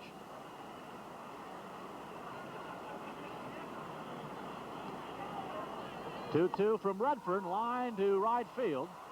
Engel is there. It's deep. Tagging is Cruz. He's got the great speed. Engel doesn't even take a shot at him. Instead, he goes to 3rd. Off the bag and out. At 3rd base is Manny Castillo. He overran the bag. It's of a double play.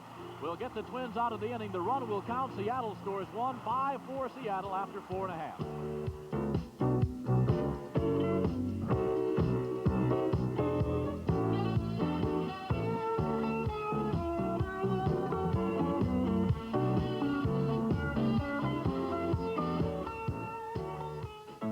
Perfect egg.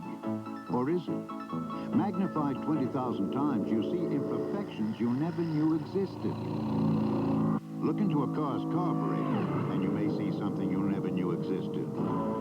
Dirt. Dirt that could impede your car's performance. Fortunately, you can wash dirt away before it accumulates with mobile detergent gasoline. It treats dirt like dirt. When you're picking a refreshment, you'll find plenty of traffic. Leo, let's have it. But remember, it's fresh milk. It's this smooth, this cold, this sun-fresh taste, these wide-open spaces, and best of all, this good. as milk. The fresher... 5-4 as we prepare for the bottom of the 5th inning. We'll give you another look at the inning-ending double play. The sacrifice fly by Bruce Bhakti, driving angle deep, scoring Cruz from third following the catch, but Castillo failed to slide when he went into third base, overran the bag, and Gaetti tags him out. Look at Kaiser. He loves to make the call. Mickey Hatcher leads it off for the Twins here in the bottom half of the 5th. The Mick has been to the plate once and singled sharply to left field back in the 3rd inning. Hatcher had a tough spring, hitting just 169. But came on, as Larry mentioned, at the end. And the count on the Mick now even at 1-1 strike.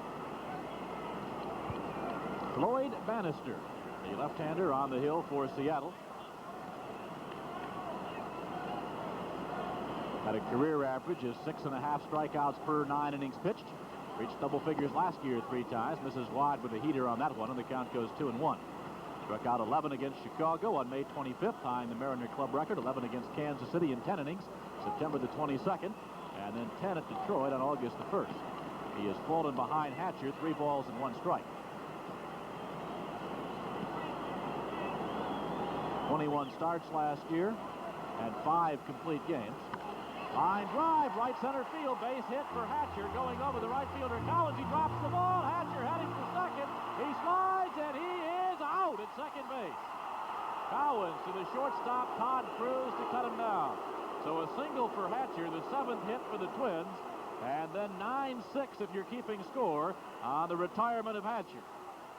Oh, Hatch never broke stride as he rounded first base. He saw Collins bobble the ball, but Collins threw a strike to second base. Hatcher tried to go in with a head-first slide, but he was a dead duck. Very aggressive base running, but in this particular case, probably not a smart move. Jim Eisenreich, the native of St. Cloud, 0 for 2 tonight. Looks at a bender, a little bit high, 1 ball, no strike. Eisenreich bounced to shortstop in the 1st inning and then went down swinging in the 3rd, one of 6 strikeout victims by Bannister. Fouls that one back off the mitt of the catcher Essien, and the count even now at 1-1. Eisenreich trying to make the jump to this ball club from Wisconsin Rapids of the Midwest League. Eisenreich hit .311 there last year with 23 homers and 99 runs batted in. Fouled back, and the count is 1-2. You mentioned his 23 homers. He also gets a lot of leg hits with that speed. This is Bobby Castillo throwing in the Twins bullpen. Screwball artist Rick Stelmasic, number 43, the bullpen coach, keeping an eye on the pitcher. 1-2 pitch from Bannister's off the plate, and the count even now at 2 balls and 2 strikes. Eisenreich and Bobby Mitchell, the 2 center fielders carried by the Twins, both hit from the left side. Right back to the mound. 1-3 if you're keeping score, so 2 up and 2 gone for the Minnesotans here in the 5th inning.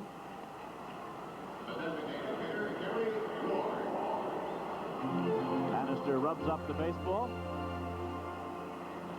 Sack's empty, 2 gone, and that'll leave it up to Gary Ward, who has flied to center and been safe on a fielder's choice. So Gary 0 for 2 so far in his 82 debut.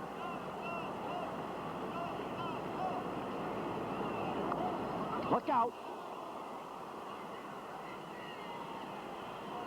That came back like a rocket, and luckily everybody, I think, got out of the way of that one. We had a situation last year in Texas where a gentleman was not quite so fortunate. 1 strike to count on Gary Ward. Lays off the outside pitch, and the count now goes 1-1. Ward led the Twin outfielders in assists last year with 8. But tonight he finds himself as Billy Gardner's designated hitter, with Mickey Hatcher taking Ward's usual spot in left field. 1 ball, 2 strikes.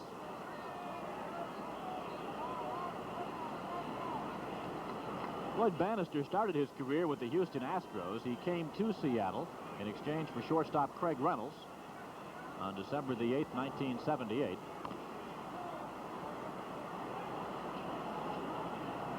His best year win-wise was 10 in 1979 with the Mariners. He was 10-15. Record-wise, it was last year. He was 9-9 with a 4.46 earned run average. Here's the 1-2 pitch from Bannister. Inside, and the count even now at 2-2. Other games around the American League tonight. There's one. That'll be later. Toronto at Detroit, it was too cold. Same at Chicago, where Boston was to play. Cleveland at Milwaukee, and Texas at New York. They were all weathered out. Governor Al Quee, his wife Gretchen, on hand at the ball game tonight. Many dignitaries on hand here in the Metrodome. Here's the, well, there's going to be a 3-2 pitch award, but also told that Hubert Humphrey III also in attendance at the ball game tonight. 3-2 pitch award. Swing and a miss. He got him on strikes. That's 7 now for Bannister. That'll do it for the Twins here in the 5th. And after 5, it's Seattle 5 and Minnesota 4.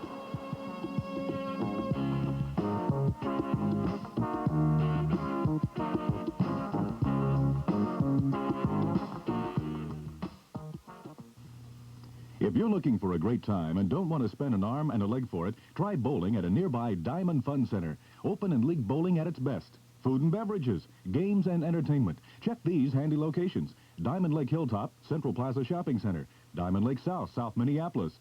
Diamond Lake West, West St. Paul. Earl Brown Bowl and Supper Club, Brooklyn Center. Diamond Lake North, Brooklyn Park.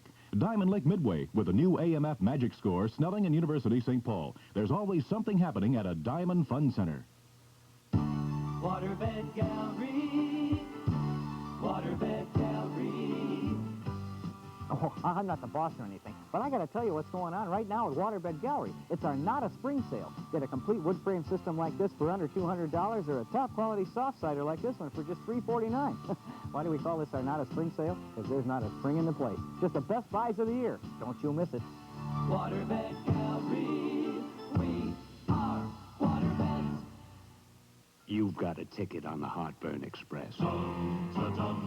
If one Rolaids tablet can't cut the mustard, you should know about one Tums and one Rolaids tablet both neutralize the stomach acid in seconds.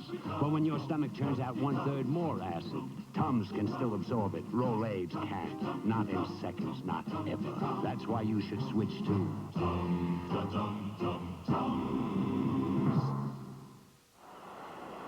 Before starting the next inning, we'll pause 5 seconds for station identification. This is the Minnesota Twins Television Network. And this is KMSP-TV, Minneapolis and St. Paul. Bobby Castillo, the new pitcher for the Twins, coming over from the Dodgers, where he had a 2.4 win-loss record, a 5.29 earned run average, but has had a good deal of success throughout his career. He was the anchor of a Dodger bullpen 2 years ago, where he appeared in 61 games for the Dodgers, winning 8, losing 6, and posting an earned run average of 2.76. Misses the plate in his first delivery to Richie Zisk. Zisk so far is 0 for 2. He is lined to center and bounced to short. Got that one between Wilfong at first base and Wilfong at second base rather, and Herbeck at first. So Zisk greets Castillo with a base hit to right. That is hit number 7 for the Mariners. They had 6 off the starting pitcher, Pete Redfern, who went 5 innings, gave up 5 runs on 6 hits, struck out 2 and walked 1. And was charged with 1 wild pitch. So Zisk at first base, no one gone for the Mariners as they bat here in the top half of inning number 6. The hitter is Al Collins. Al is 0 for 2. He's popped to short and lined to third. Gary Gaetti making a great play down at the hot corner back in the 4th inning. 1 strike to Al Collins. Longtime Kansas City outfielder, traded to California, then to Detroit finally for Jason Thompson. Fell out of favor in the Motor City, and his contract was purchased by Seattle at the tail end of spring training this year. Zisk not much of a threat to go at first, as the count to Collins even now at a ball and a strike.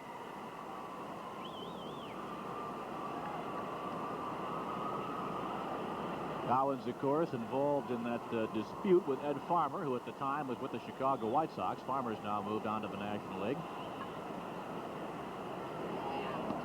Swing and a miss by Cowens, and the count goes 1-2.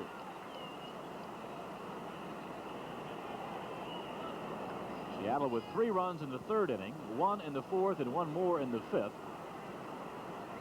to dispose of Pete Redford here.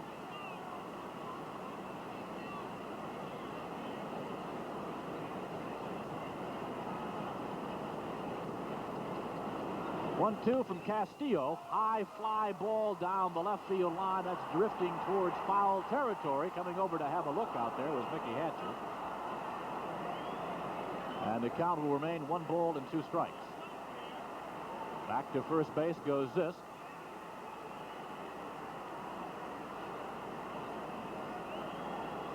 And Cowens continues his warm-up swings there to the side of the plate. Our next Twins telecast will be on Saturday night, April the 17th. Larry and I will be at the Big A in Anaheim. Second game of a long Twins road trip. Cowens fouls it back, and the count remains 1 ball and 2 strikes. Twins have got quite a homestand here at the Metrodome. Seattle in town again tomorrow night at 7:30, again at 12:15 on Thursday, and the Thursday game will be followed by the Chicago White Sox and the Toronto Blue Jays. And Reggie Jackson and the California Angels come to town Friday night at 7:30, Saturday and Sunday at 1:15. Day of rest on Monday, and then next Tuesday, Wednesday, and Thursday, Billy Martin and the Oakland A's. Weininger knocks it down, and the count now goes 2 balls and 2 strikes to Cowens. Tuesday night, the 13th of April, Wednesday night, the 14th of April for the A's, and then Thursday afternoon, the 15th at 12:15. 9-game homestand for the Minnesotans to kick off the 82 season. Then they're on the road to California, Oakland, and Seattle until the end of the month. 3-2 to Cowens. Looking down to Chuck Cottier, coaching at third base. There's Zisk at first, held by Herbeck. First base umpire is Jerry Neudecker. 5-4 Mariners here in the 6th. 1 on and nobody out. Full count offering by Castillo. Line to center field. Eisenreich barely moves, and there's 1 away. And just going on the pitch, and he had a pretty good break on Castillo.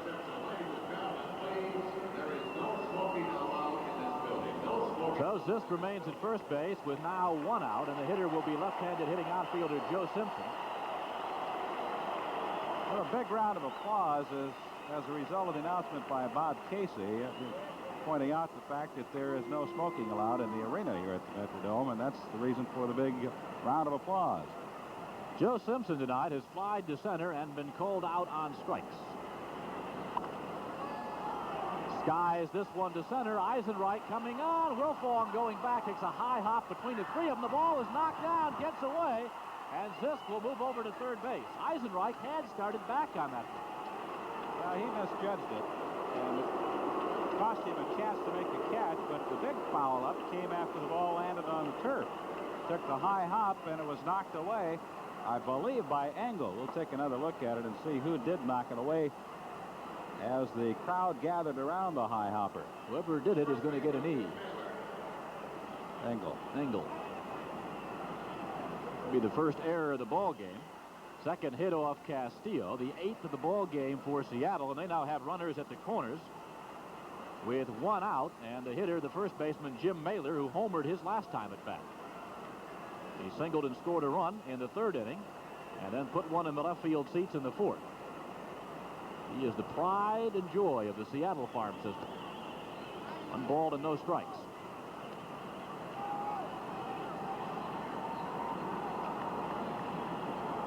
There's Richie Zisk at third base.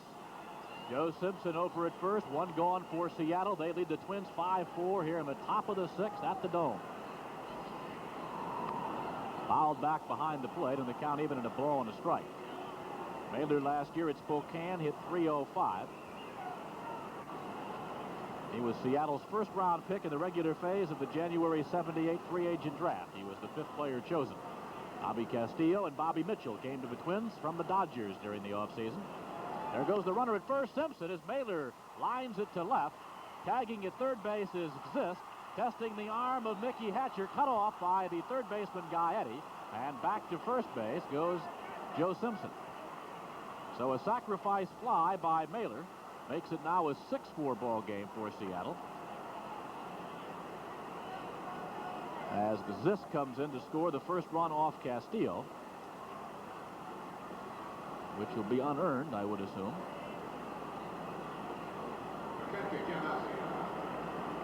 And the catcher, Jim Essien, will be the hitter. So now Simpson at first base with 2 outs, but 1 run in for the Mariners here in the 6th. Essien tonight is 1 for 2. He singled to left field and scored a run in the 3rd, and then flied to center field in the 4th. 1 ball and no strikes on Essien. Essien had a heck of a spring. He hit .414. He didn't do too badly last year, too. Hit .308 with Chicago, but it only 27 ball games. As Carlton Fisk was the love of Chicago's south side. Line drive right up the middle, cut off by the second baseman, Wilfong. The throw to first. Oh, he just failed to get it. Essien does not have the greatest speed in the world. Herbeck gave the big stretch, but Wilfong couldn't get much on the throw. By the time he fielded it backhanded behind second base. Here's another look. The reason there was no play at second base is that Simpson was running on it. Wilfong going far beyond the bag, and look at the stretch by Herbeck. Oh. Let's see that again. Yeah, well, he's out. Jerry Neudecker said Neudecker said he's safe, so he's safe.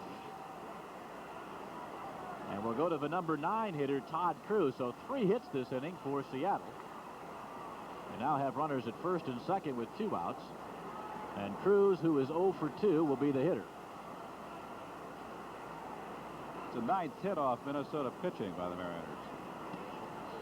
On the corner, 1 ball and 2 strikes. Cruz was slated to be Chicago's starting shortstop last year, but then missed the entire season due to injuries. Lower back sprain in spring training sidelined him for the first half of the year. Then working out after the players' strike, he broke a bone in his left hand, and that finished him for the year. Did play a couple of games at Edmonton prior to the resumption of Major League play, and hit .259 in the Pacific Coast League from May the 6th until June the 4th.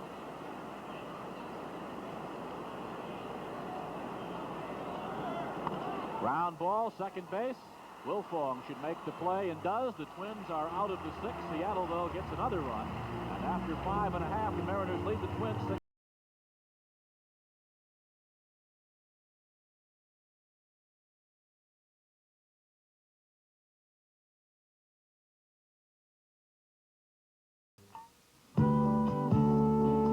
My dad, my friend. Once I asked, how many allowances make $1 zillion? A lot, he said, so start saving. You know, I still have a passbook account at Midwest Federal. They're my friends, and together, we're saving and growing. All these things and more, that's what friends are for. Meet the Snapper high-vac lawn machine, engineered for precision lawn care. For spring, the Thatcherizer attachment loosens choking thatch so your lawn breathes easier. The Mulcherizer grinds grass clippings for summer lawn food. Fall leaves are shredded and vacuumed for easy cleanup with a Snapperizer. Take the Snapper high-vac for a test drive at your independent Snapper dealer today. Snapper. Discover the difference. It's the 1982 Rondo North American BMX Championships and Street Rod Show, brought to you by Eiton Chevrolet. See Minnesota's finest street rods, and Jumpin' Jim Pratt attempt to jump 6 Chevettes and a bicycle. See the Bob Harrow Bicycle Freestyle Team. Don't miss the North American BMX Championships and Street Rod Show, April 9th and 10th at the Civic Center.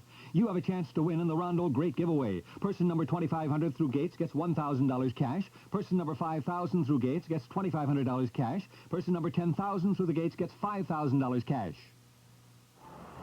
Dave Engel, Roy Smalley, and Kent Herbeck are the 3 scheduled hitters for the Twins as we move to the bottom half of the 6th inning. And the Twins trail Seattle here on opening night of 82, 6-4. The Twins grabbed a 1-0 lead in the first inning on a home run to left field by Dave Engel. The Mariners, though, made it 3-1. That came in the 3rd, a single by Mailer, a single by Essien, a single by Cruz, and a double by Castillo. Seattle up at the 4-1 in the fourth on a home run by Mailer. The Twins tied it at 4-4 on a 3-run home run by Gary Gaetti in the fourth inning. But Seattle has added a run in the fifth and one in the sixth to go up by 2 as we move to the bottom half of the sixth inning. Engel with the home run and an infield single, so he is 2 for 2 against Mr. Bannister. Does a dance on that one, and the count goes 1 ball, no strikes.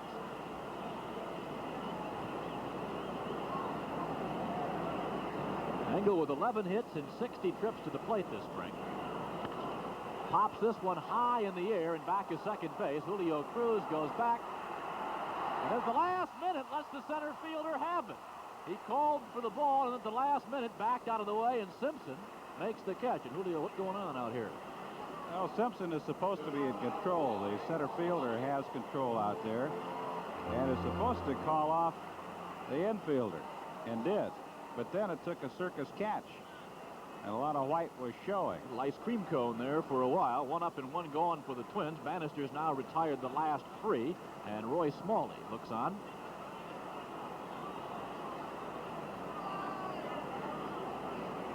Renee Latchman has come out. He has said something to umpire Bill Haller. I think he wants to find out if Bannister is okay or if he has some sort of a problem. Someone has gone to the bullpen now for the Mariners, and it will not be charged as a visit to the mound.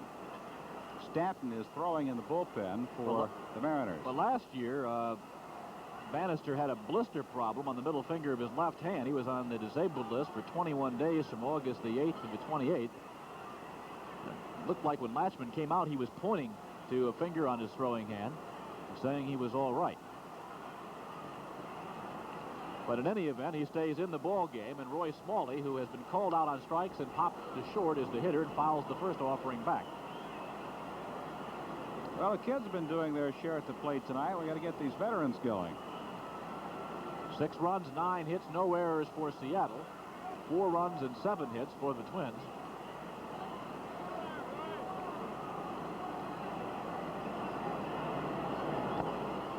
Good live fastball from Bannister, and Smalley had a good swing at it, but didn't get any of it, and the count now goes 0-2. In the early spring, Roy was swinging the bat very, very well, and then he tailed off a bit. Strike 3. Not sure what Roy was looking for. Apparently a breaking pitch, because Bannister just put that one right down the heart of the plate, and he put a lot of heat on it. That is the 8th strikeout for Bannister, and the second time he's gotten Smalley.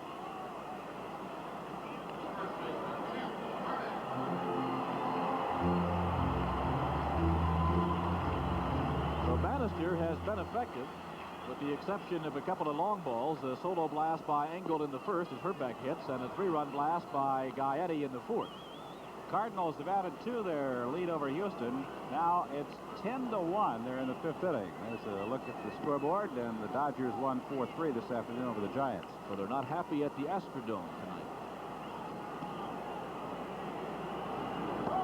Herbeck has a big swing, but fails to connect, and the count goes 0-1.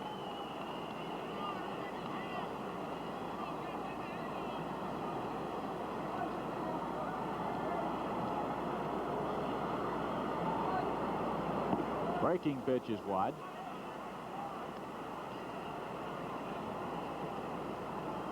One ball and 1 strike to Ken Herbeck.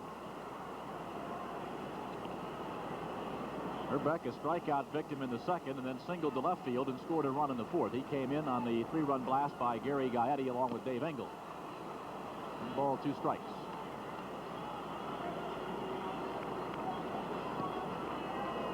Bannister has given up 4 runs. They've all been earned. 7 hits, has struck out 8, and has yet to walk a man. Breaking pitch, grounded to second base. Julio Cruz will make the underhanded toss over to Mailer. 3 up and 3 down for the Twins, and after 6, it's Seattle 6 and Minnesota 4.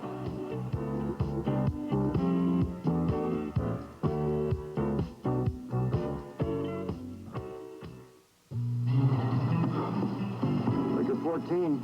Honeybee, I got a problem out here. Read you, Big Red. What's up? Got a flat. Get Harry at Goodyear real quick. Sure will. Just hang on. Rely on Goodyear tires and Pit Stop on-farm tire service when you're racing against time. Goodyear tires and pit stop on-farm tire service at these nearby locations. Just reach for KJJO for all the country stars in stereo. On the road again. Hell, fire up. Fire on the mountain, run, boys, run. Just reach for KJJO stereo country music.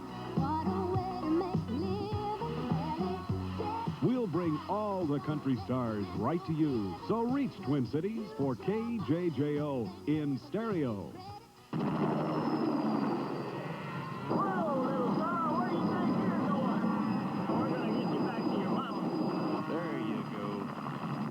We got them all. That means it's Miller time. Come on, I'm buying. Miller time. Time to head for the best tasting beer you can find. Miller High Life. If you've got the time, Miller's got the beer. We are back at the Metrodome, the first jacket day of the season, upcoming here at the Dome on Sunday afternoon. The Twins going against the California Angel, the first 20,000 youngsters coming in. They'll get one of these fine jackets to take home as a souvenir. Reggie Jackson and the California Angels against the Twins this Sunday at 1:15. We're starting the 7th inning with the top of the order for the Mariners. Cruz takes 1-1. He has 2 hits in 3 trips tonight. His single in the third scored a run, 2 runs, as a matter of fact, and he has scored 2 runs himself. There's a strike on the inside corner. Nice pitch from Castillo. Cruz has his first stolen base of the season. He's had a productive night at the plate. Twins trying to hold him in now. They're trailing 6-4 in the 7th. Ground ball left side. Smalley with a good play. Toss to first. They got him. Cruz with a great speed. Very nearly beat it out, but Smalley made a nice play. Got rid of the ball quickly, and the good stretch by Herbeck turned it into a putout. Here's another look at it. Cruz going for the pitch low and away, hitting it towards Smalley. And Roy got rid of this just about as quickly as he could, and just got him on a very close play at first. So there's 1 out in the Seattle half of the 7th, and Manny Castillo is the hitter. Manny doubled home a run in the 3rd inning, drew a walk in the 5th. He's 1 for 2 officially. Redfern started for the Twins. Castillo came out in the 6th inning, gave up the 6th run of the ball game. It was an unearned run, but nevertheless padded the Mariners' lead to 2. Pitch is high. 6-9-0 for the Mariners, 4-7-1 for the Twins. Brad Havens is throwing in the Minnesota bullpen. He is just standing there right now, but has been warming up. There's a strike. All is quiet in the Mariners bullpen. Bobby Castillo. Fly ball to left center. Eisenreich moving over. However, Hatcher is going to make the play. So there are 2 out in the 7th. The Mariners have not been retired in order since the 2nd inning. Redfern got the first 6 men to face him. Bruce Bhakti, the left fielder, is the hitter. 0 for 2 officially. His sacrifice fly scored a run in the 5th. Chops it foul on the first baseline.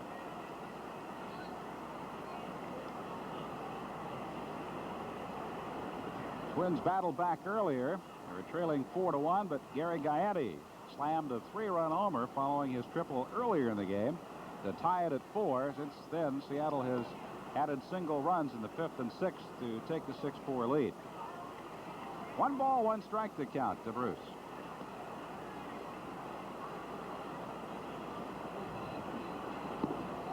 Pitch is low, 2-1.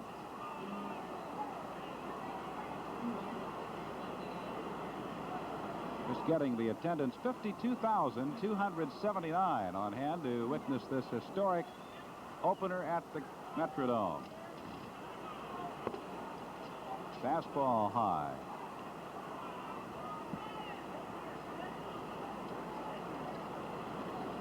3 balls and a strike.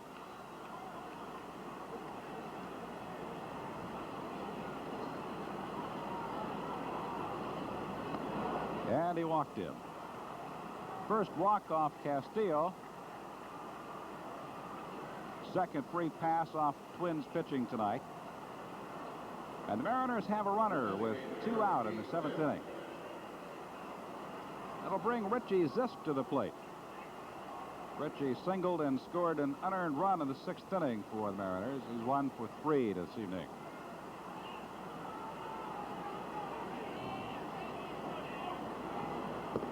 Big swing on a breaking pitch.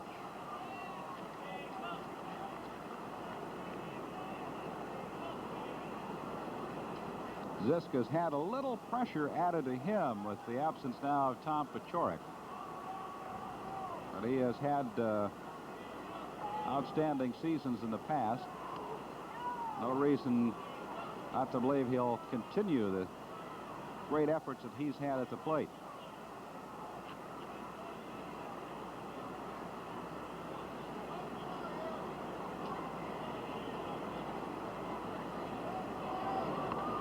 Chops it foul over by the Twins dugout. The count is 1 ball, 2 strikes. Zisk hit .311 last year. Back in the early part of his big league career, he had .324 at Pittsburgh, .313 at Pittsburgh, and 73 and 74 respectively. There have been 9 putouts in the Twins outfield this evening. The Twins have hit just 3 fly balls for putouts to the Mariners. 1 ball, 2 strikes the count. Right back through the middle for a base hit.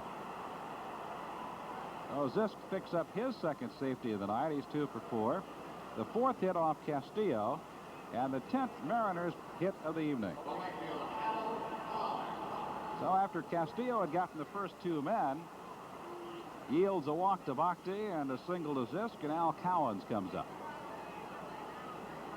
Cowens has to be a happy man, given the opportunity to play with Seattle. There was no room for him in Detroit.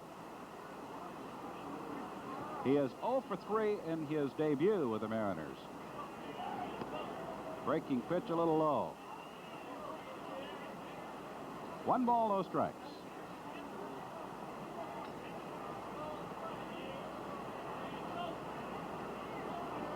Bakhti at 2nd, Zisk at 1st.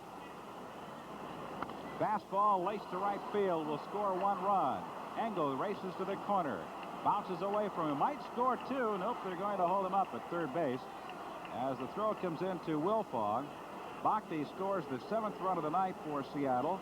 Zisk goes to 3rd base, and Al Cowens is perched at 2nd base with a double. Here's another look as he goes to the opposite field. And that's the 11th hit of the night for Seattle. See how quickly that ball moves in that artificial super turf? Just hit out in right field and kept right on going as Bakhti comes in to score for the Mariners. They now have a 7-4 lead over the Twins. Cowens at 2nd base. They're going to put Joe Simpson aboard and load him up with 2 gone. Pitch to Jim Mailer. Well, you can see the crowd here this evening is a new attendance record, the largest crowd to attend.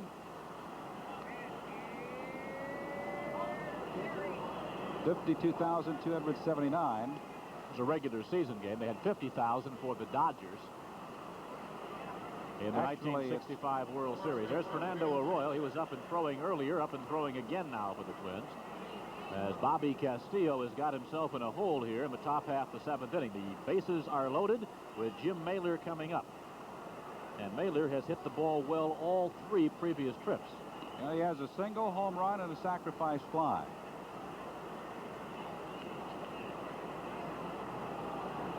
Fouls it straight back. Nice catch. Oh, Tom Meade Jr. made a great catch and then throws it back down. Holy moly. Tom Reed ran for the exits, but Tom Meade Jr. grabbed it. That's the best catch of the year. Didn't realize he had such great hands. You can see the cowardice has crept into Tom Reed's old age here. He went roaring on it. Al Secor is going to be laughing at him tomorrow. One other item on the attendance, Bobby. This is the largest crowd ever to see a game in Minnesota, 1,683 larger than the 7th game of the 1965 World Series. Count is 0-2 to Mailer.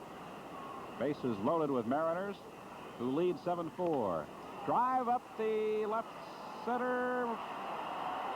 Great catch made by Hatcher. Oh, they're waving off as it got away. Hatcher looked to have made a circus catch, but the ball bounced away as he hit the turf. Well, the second base umpire, George Maloney, went right out, took a long look at it, and then made the play, or made the call. Hatcher tried to make the play. 2-run score. Here's another look. Little pop-up. Hatcher coming in from left field, failing to make the play. That number 4 is Eisenreich coming from center. And the ball, as you can see, rolls away from Hatcher. 2 runs come in, and the Mariners now enjoy a 10-4 lead.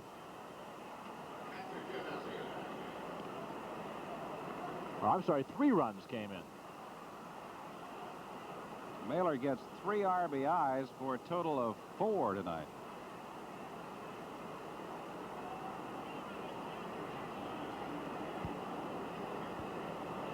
That's the 12th hit off Castillo. 12th hit off Twin pitching. 6 off Castillo. Don't make things worse out there for them than they already are. Scorebook is not looking real good right now. Eisenreich makes the catch to end the 7th. It's 10-4. The Mariners lead.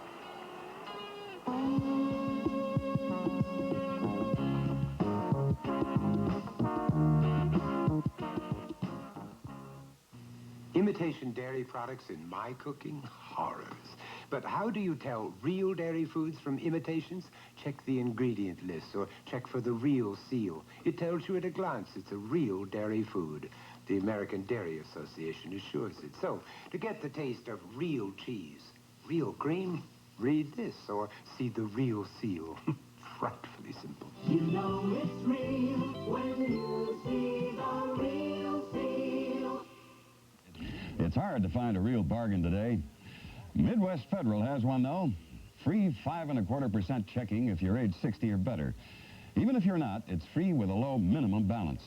And with a qualifying deposit, you get membership in the exclusive Midwesterners Club, plus a free safe deposit box. The best part of the bargain is that you can handle your checking and savings at the same convenient place.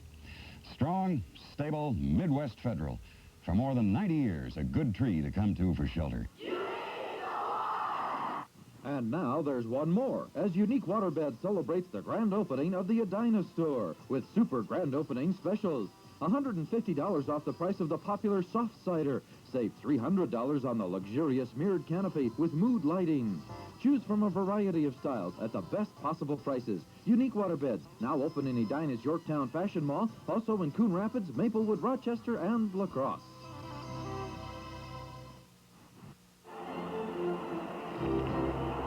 Bob Kurtz and Larry Osterman back here at the Metrodome. Look at the Metrodome from outside here. Downtown Minneapolis, corner of 5th and Chicago. 10 runs, 12 hits for Seattle. And 4 runs and 7 hits for the Twins. 28 degrees or less outside. We are at 70 degrees or perhaps a bit more than that inside with a crowd of 52,279 having fun at the Dome tonight. Tomorrow night, the same Mariners here for a 7:35 start. Mr. Roger Erickson will go against Jim Beattie. And then the afternoon game on Thursday at 12:15. And that will feature Gene Nelson against Brad Havens. Now, the Twins will have to battle back once again. They trail now by 6 big runs, but this man, the last trip up, provided them with 3 to tie the game at 4-4. 1 strike to Gaetti. He has a triple and a 3-run homer. 10-12-0 for Seattle, 4-7-1 for Minnesota.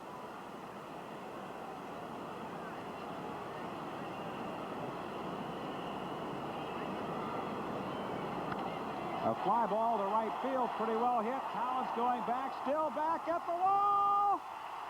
Home run! Gary Gaetti has just slammed his 2nd homer of the night. He has a triple and 2 homers, and it'll be a 10 Gaetti was one step faster, or even a half step faster, he'd have hit 3 home runs tonight. As it is, he has 11 total bases in 3 trips to the plate, and that makes it a 10-5 ball game. Bannister has served up 3 gopher balls tonight, 2 to Gaetti and 1 to Engel. Collins ran out of outfield.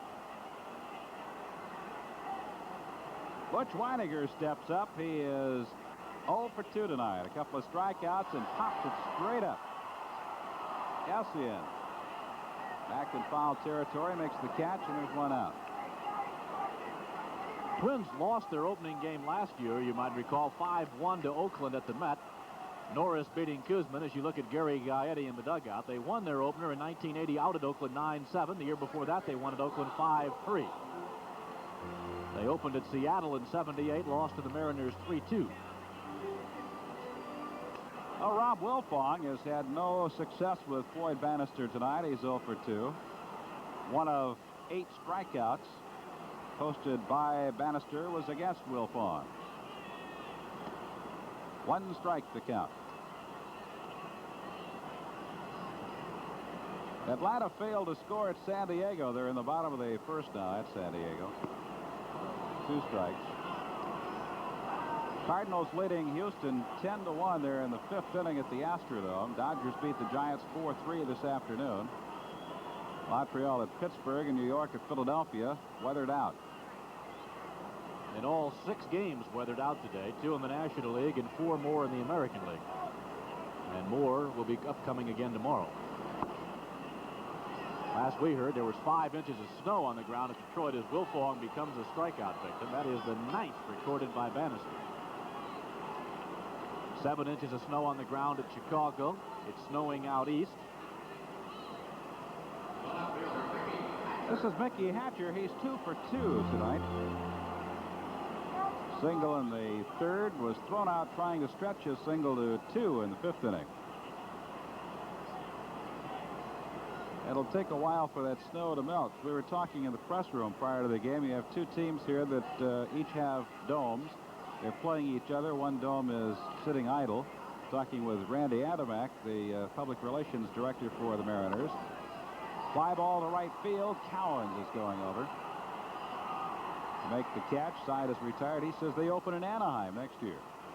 After 7 complete, it is now 10-5 Seattle.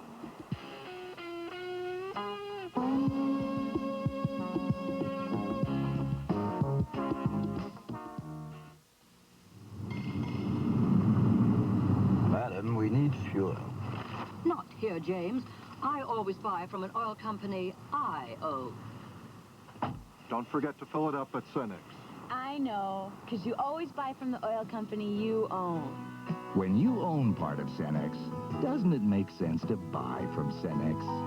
Cenex is the country way, 'cause Cenex is you. The qualities of the Sanyo video recorder are much like the qualities of a fine athlete. Lean of body, with an economy of movement. Precision. Control. Endurance. The equation of attributes that is as close to perfection as humanly possible. The Sanyo video recorder.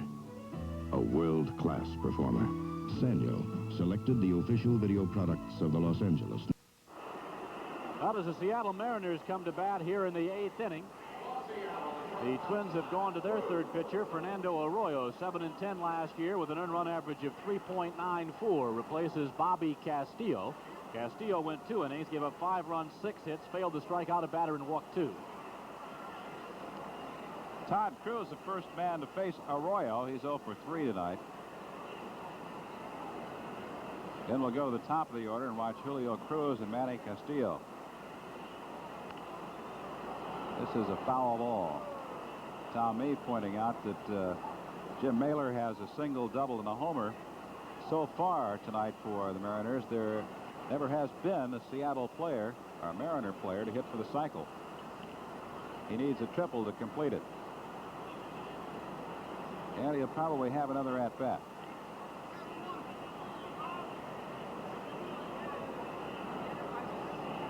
Mariners had 2 men in the on-deck circle. Bill Haller, very observant, sent one back to the dugout. These umpires see everything. Way outside. 1 ball, 2 strikes.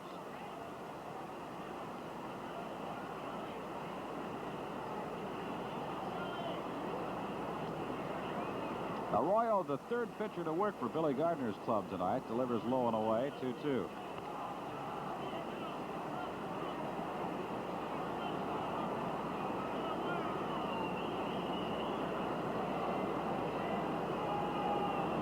There's a knuckler, fouled off. Count stays at 2-2. 10, 12, and 0 for the Mariners. 5, 8, and 1 for the Minnesotans. Larry Anderson up and throwing there for Seattle.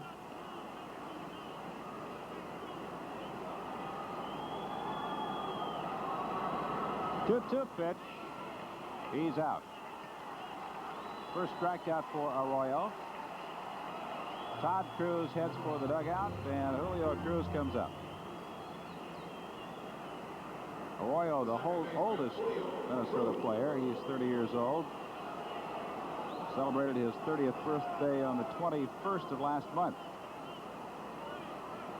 In terms of service, Butch Weininger is the oldest Twins player as a Minnesota player. 1 ball, no strikes, the count to Cruz, who was 2 for 4 tonight.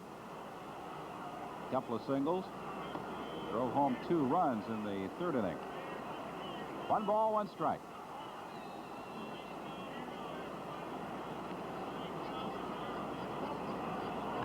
There's a drive to left field, curving toward the line. It is a foul ball.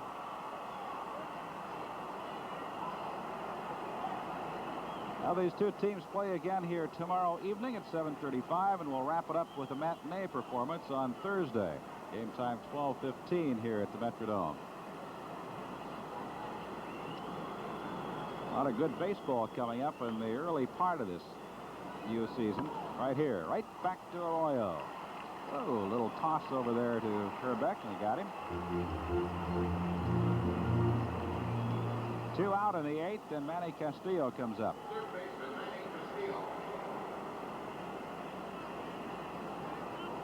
Following the Mariners, it'll be Gene Mock's Angels and then Billy Martin's Oakland A's before the Twins hit the road for their first road trip of the season. And that'll be a long one. 1 strike to count. Castillo doubled home a run in the 3rd inning. 1 for 3 officially.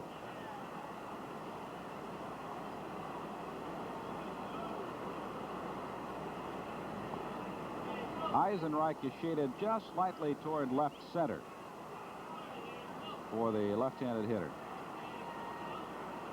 When the Twins hit the road, they'll go to California, Oakland, and Seattle. Really lengthy trip. They'll be playing 3 in Oakland, 3 in California, and 4 in Seattle before coming home with the Tigers on the 27th. And we'll be sending a lot of that action your way from those 3 West Coast cities. 1 ball, 2 strikes to count to Castillo. Fly ball to left field. Mickey Hatcher coming over near the line. It is foul ball. Well, it looked from here like it was right on the line, but Ken Kaiser said no, it was outside of the line. Now he has a good view. He is standing right on the stripe, leading out to left field. Fernando Arroyo heaves a sigh of relief. 28 degrees outside. Does Ken look like he's lost a little weight, or is he buying bigger coats? That's a good trick. Looks like he has slimmed down a little. Still has those big, broad shoulders. Pump that iron. Fastball hit to the right side, got underneath the glove of Wilfong. I presume that'll be scored as an error.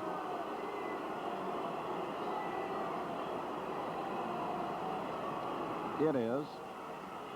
Rob was a little nonchalant, I think, on it.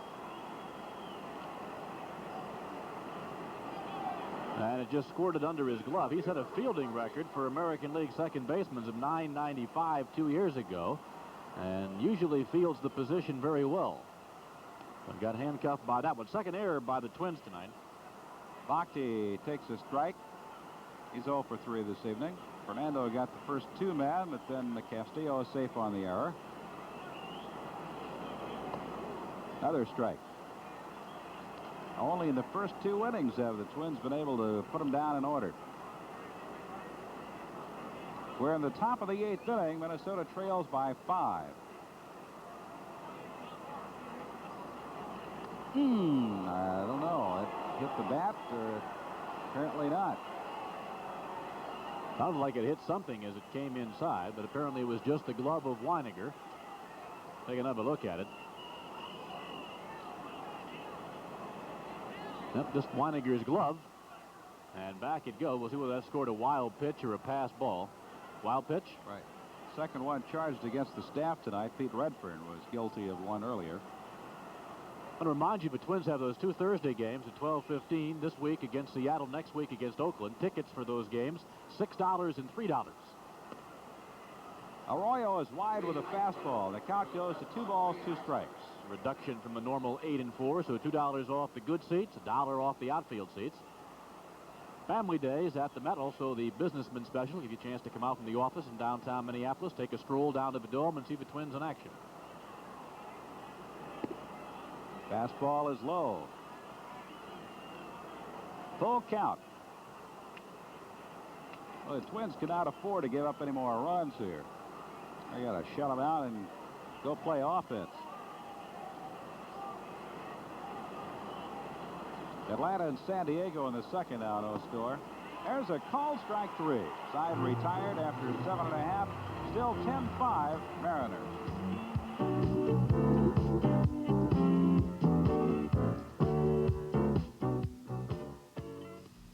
Midwest Federal is buying Hawaii for the winner of the Hawaiian Grand Slam giveaway. Want to be eligible? Just go register at any Midwest Federal. You may win a first-class round trip for 2 to Honolulu. You'll get there on Western Airlines, the only way to fly.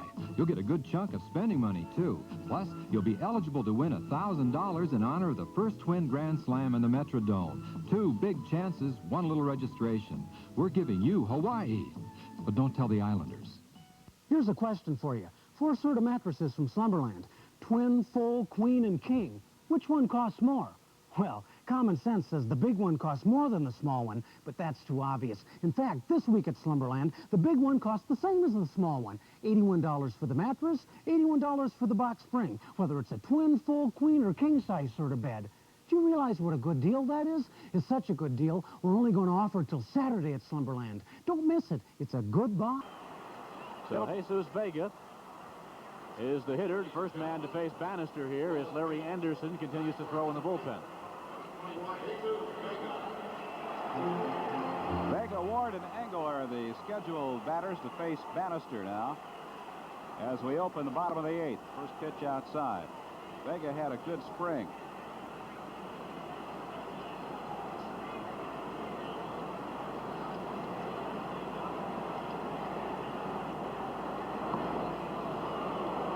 One ball, 1 strike.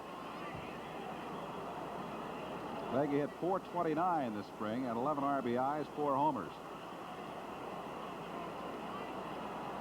He split last year between Toledo and Tidewater. He was loaned to the New York Mets farm club at Tidewater by the Twins, so that both he and the other Twins first baseman in the system, Kelly Snyder, could get full-time work. Apparently the Mets didn't have any top prospects at first base, so they had an opening on their Tidewater team. 2 balls, 2 strikes. Now, in case you're wondering, the Twins' individual record for total bases in one game is 12. That's held by many players. And Vega is gone on strikes. Well, Bannister goes to double figures in strikeouts, Larry. That's his 10th. He did it, as we mentioned earlier, 3 times last year. And he's had a strong, well, I can't say he's had a strong opening performance. He's given up 3 home runs. He's throwing well, though. And, of course, he's had a lot of runs on the scoreboard to work with. Gary Ward, 0 for 3 tonight, and a strikeout victim in one of those appearance steps in. Gary Gaetti has 11 total bases this evening. That's 1 short of tying the record. This is fouled upstairs. And as Bob pointed out earlier, had he been a stride faster, he would have turned his triple into an inside-the-park homer and would have tied that record. Triple and 2 homers for the young third baseman. Another foul off the bat of Gary Ward. And Bannister is ahead of the hitter 0-2.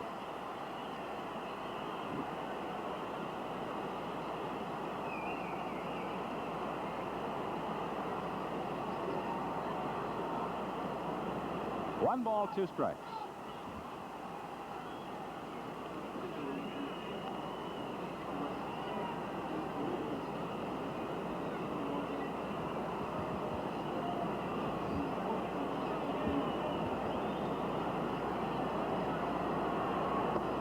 Took something off the breaking pitch, and it came in outside.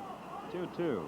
Mentioned earlier that Bannister tied the club record a year ago with his 11 strikeouts in a game against Chicago, so he's 1 under that right now. Ground ball left side. Todd Cruz guns him down. There, 2 away. Well, Bannister has pitched pretty well since giving up that leadoff single to Hatcher in the 5th inning. Hatcher was cut down at second base by the right fielder Collins' throw. He then retired the last 2 batters he faced in the 5th inning, all 3 in the 6th. Did give up the home run to Gaetti, but retired the other 3 in the 7th inning and has nailed the first 2 here in the 8th. Dave Engel, who is 2 for 3 tonight, a homer and an infield single, steps up with 2 gone in the 8th. Well, he's retired 10 of the last 11, interrupted only by the home run by Gaetti into the right field seats.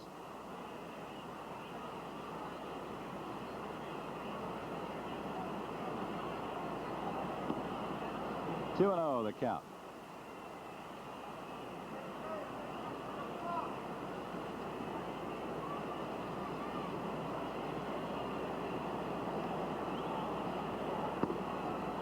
Three and 0.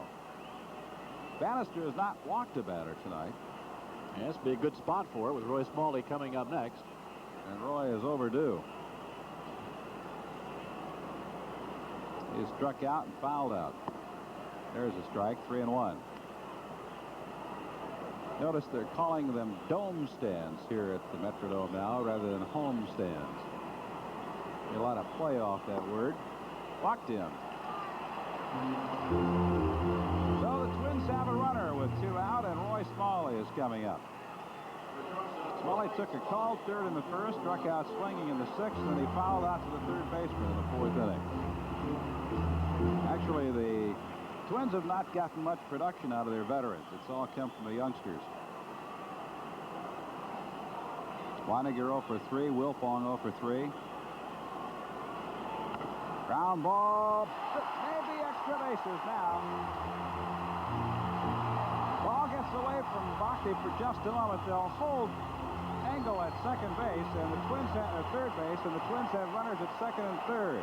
No sense having anybody throwing out at the plate in this situation. When you're trailing by 5, you get a little more conservative. You guard the line in the late innings, but Smalley gets it past Castillo at third. And down into the corner in left field, Bruce Bakke has a long run for the ball. Engel perhaps could have gone home. But again, the Twins have had Gaetti tossed out at the plate, and they've had Hatcher thrown out at second base tonight. Do not want to risk having a third man cut down on the base pass, as they need 5 runs. Rene Latchman has come out of the Seattle dugout, and he's got a couple of guys throwing out there. Stanton is the right-hander. Left-hander is Vandenberg. But there'll be no change at this moment with the left-hander Kent Hrbek coming up. Hrbek so far tonight has just a single, but he has shown that he can hit left-handers. At least he has given a sign that he may be able to hit left-handers. He hit the home run off a left-hander out here against the Philadelphia game. Twins have 9 hits. 5 have been for extra bases. 3 homers, a triple, and a double.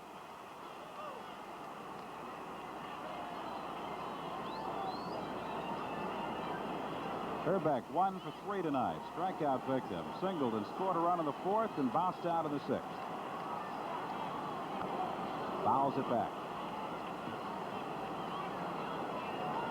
It's interesting that he went for the first pitch. Usually when you get a guy in trouble, you lay off the first one unless you get something you really like. As long as Bannister's in the jam, let him throw as many pitches out there as you possibly can. This is the first time the Twins have had 2 aboard since the 4th inning. There's a base hit to right field. That might get 2 home. Collins picks it up. He guns it to the infield, and 2-run score. And it is now a 10-7 ball game. But Ken Herbeck comes up with his second safety of the night, picks up 2 RBIs, and the Twins now have 10 hits for the evening and 7 runs. Took a little something off the breaking ball, and Herbeck rifles it as someone tosses a firecracker of sorts on the field, and that's going to bring some security measures here, I'm sure, in a hurry. Well, somebody points that guy out and gets him tossed right out of the ballpark.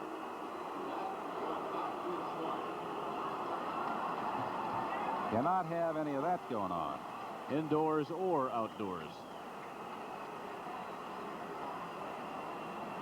So you mentioned that this looks like it could be a run-producing park. Latchman is now coming out. That is going to be the second trip to the mound, obviously, this inning, and that'll be all for Bannister.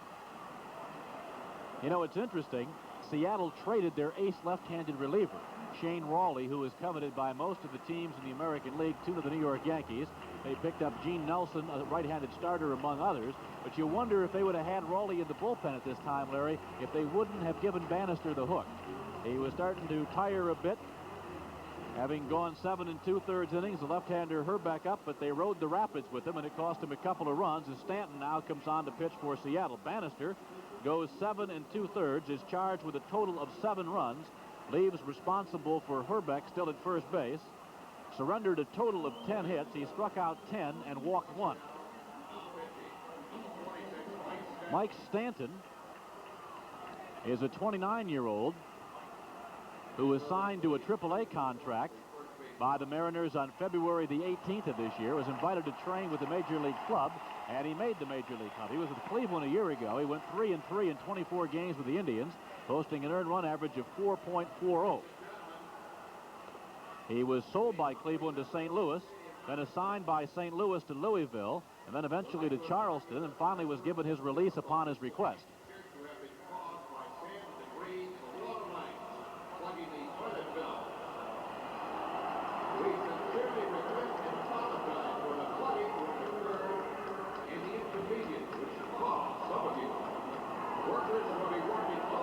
Well, apparently they're having some restroom difficulties here at the Metrodome because some drains have been clogged by sand and debris in the water, and there's been some overflowing here, and they're apologizing to the crowd. That's what that's all about.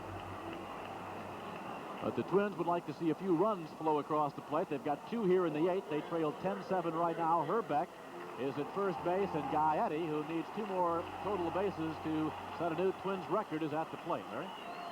Gary's had quite an eye at a triple and 2 home runs. It's 10-7. The Twins battling back against Seattle. High hard one in tight. Draws a reaction from the 52,000 plus here, although some of those fans have departed. So we still have a huge crowd here at the Metrodome.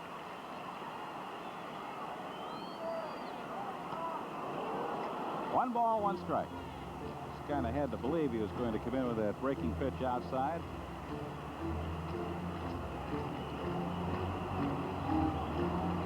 Herbeck with 2 hits tonight, 2 RBIs. Engel with 2 hits and 1 RBI. Gaetti with 3 hits, 3 RBIs. There's a little looper, drops in for a base hit. Herbeck will have to hold at second, so Gaetti is 4 for 4 this evening. What a opening night he has had, and that will tie the Twins record of 12 total bases. No, he didn't exactly knock the cover off the ball. It was sort of a little humpback liner out there to left field, but it gets the job done. It was not hit well, but it dropped in front of a left fielder, Gaetti, and so the Twins rally continues here in the 8th inning. It's the first 4-hit day of his professional career, minor or majors. There's a strike to Weiniger. Well, you got to get Butch going here. Smalley contributed with a double in this inning. Butch still looking for his first hit. He's 0 for 3. Twins trail by 3. If Butch can reach that short porch, he can tie this baby up.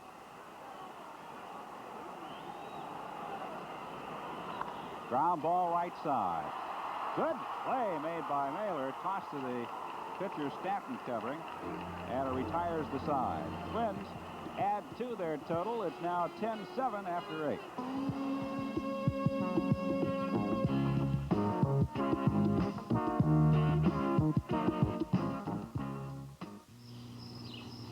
This is a Pella sunroom. It can take your home from dull to dramatic, from dark to light.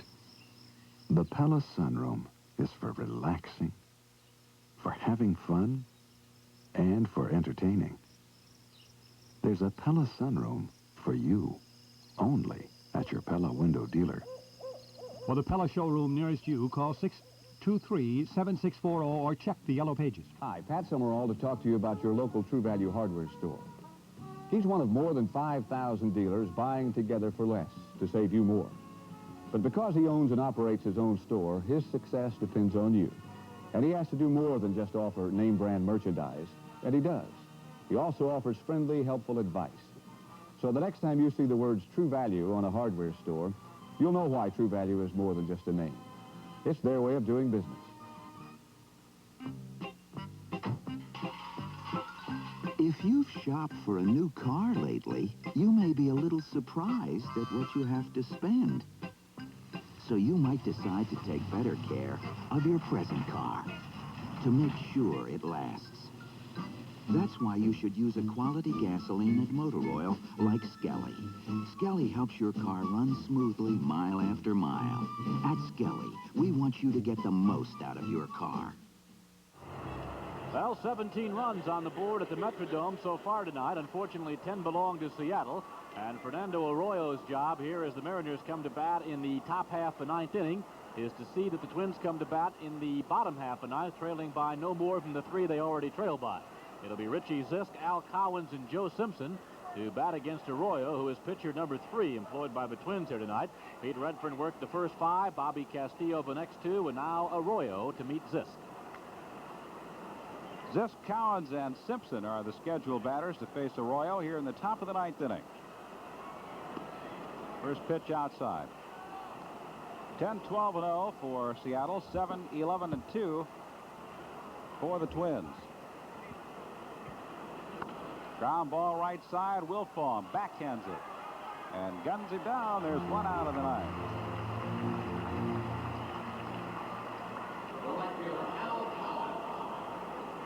Midwest Federal and KMSP Television have purchased the broadcast rights of the Twins games for the pleasure of you, the viewing audience. No broadcast, rebroadcast, or reproduction of this copyrighted telecast is permitted without the written authority of the Minnesota Twins, KMSP Television, or Midwest Federal. Cowens doubled and scored a run in the 7th inning when the Mariners put 4 home. He's 1 for 4 this evening. Takes the pitch inside from Arroyo. First time he's faced Fernando this evening.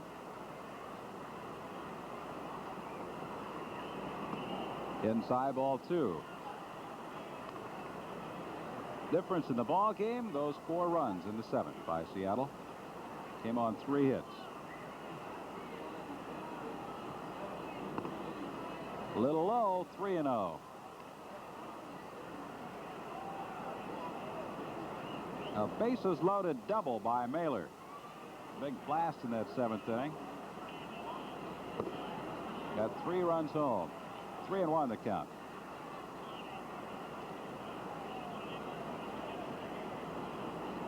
Smalley is pulled over toward third. There's a long drive. This is gone. Cowens hits it a long way up into the left field seats. First hit off Arroyo, first run off Arroyo, and it'll make it an 11-7 ball game. It's also the 5th home run tonight, one by Mailer and one by Cowens now for Seattle, 2 by Gaetti, and 1 for Dave Engel for Minnesota. That's the 4th home run that sailed out to left after none went out to left field over the 2 exhibition games against Philadelphia. I'd say it's carrying pretty well to left field tonight. Whereas Cowens couldn't have asked for a better pitch to drill. Right up in his power. Here's Simpson. There's a strike. Arroyo fell behind Cowens and then grooved one, and Al made no mistakes. Simpson 1 for 3 tonight. You know, you're talking about the Chicago White Sox, who will be here at the Met on Thursday afternoon. They'll play Toronto immediately following the Twins game with Seattle, so you come out and make a doubleheader of it. But you talk about the murderer's row that Chicago has. Fly ball to shallow center. Mitchell coming in. Cannot get to it. Takes a high hop. He's going for second to throw. Not in time.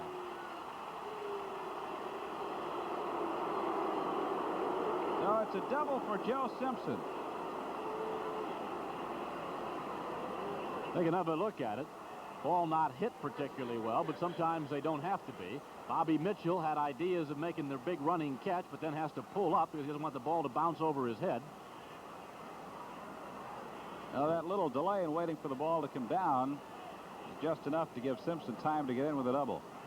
I was talking about Chicago and their team of Greg Luzinski and Steve Kemp and all the others they have, Carlton Fisk. It'll be interesting to see how well the ball carries for them in the Metrodome in their exhibition games against Toronto. But when Milwaukee comes in. Ooh. Free ball day. Jim Mailer, a high hopper over the head of Arroyo. Smalley charges, throws, and got him. Simpson goes on to third base. There are now 2 out. And Jim Essien will be the hitter. Essien is 2 for 4 tonight. Mariners have a total of 14 hits. Twins have collected the 11 in what has not been a pitching duel here this evening.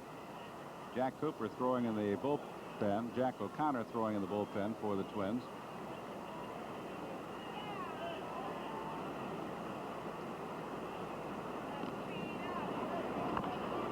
Ground ball left side. Gaetti charges. Makes a nice play, and the side is retired. So we go to the bottom of the 9th. The Twins need 4 to tie.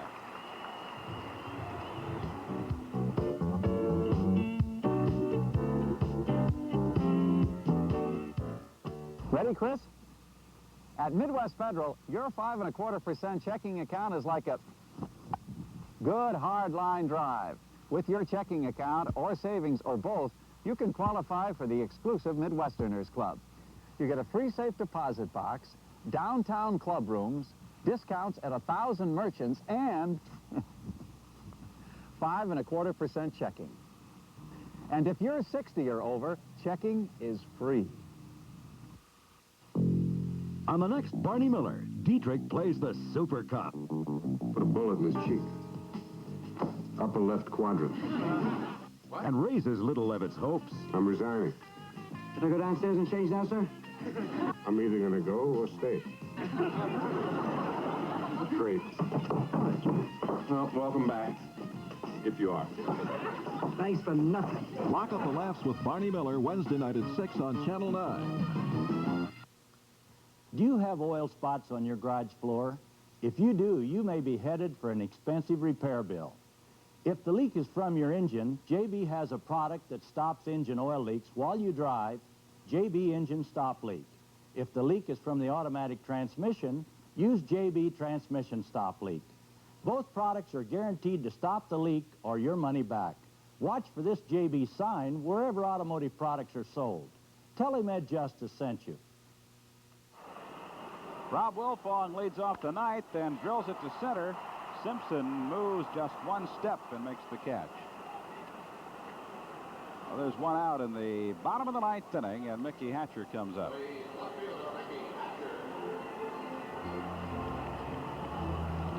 It's been a wild one here at the Metrodome this evening. These same 2 teams will tee off again tomorrow night. Game time 7:35, and they'll wind up the series on Thursday afternoon. First pitch to Hatcher is a ball. There have been 25 hits in this game, 11 for extra bases. There have been 5 homers, a triple, and 5 doubles. A lot of action at the old ball yard. 2-0 the count to Hatcher. The Twins need some base runners. 3-0. Stanton is the second pitcher to work. Bannister went 7 2/3 innings.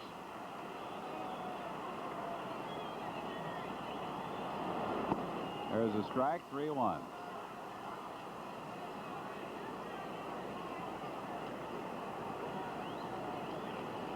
Bobby Mitchell is the on-deck circle, and Hatcher draws a walk.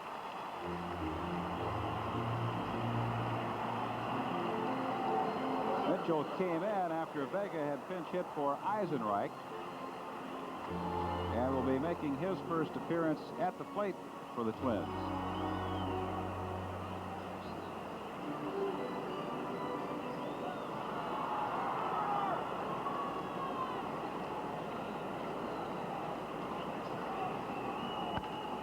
Fly ball to left center. Bruce Bhakti going over, as is Simpson, and Simpson makes the catch. There are 2 out. Oh, Gary Ward is the man with 2 out in the 9th inning.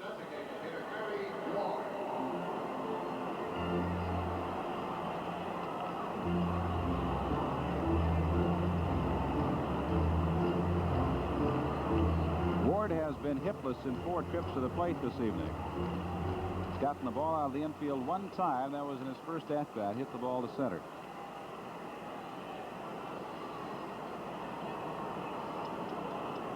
Well, they're moving Joe Simpson all over in center field. He was in left center and then went racing over and is now shaded toward right center.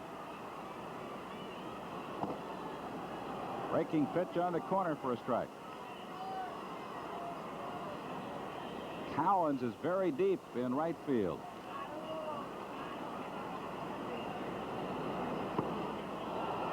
Two strikes. Now Stanton is 1 strike away from closing him out here on opening night.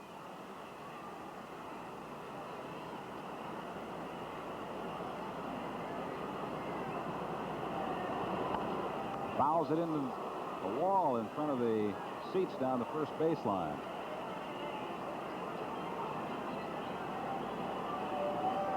Cardinals having a field day, leading Houston 12-1. That might be a final.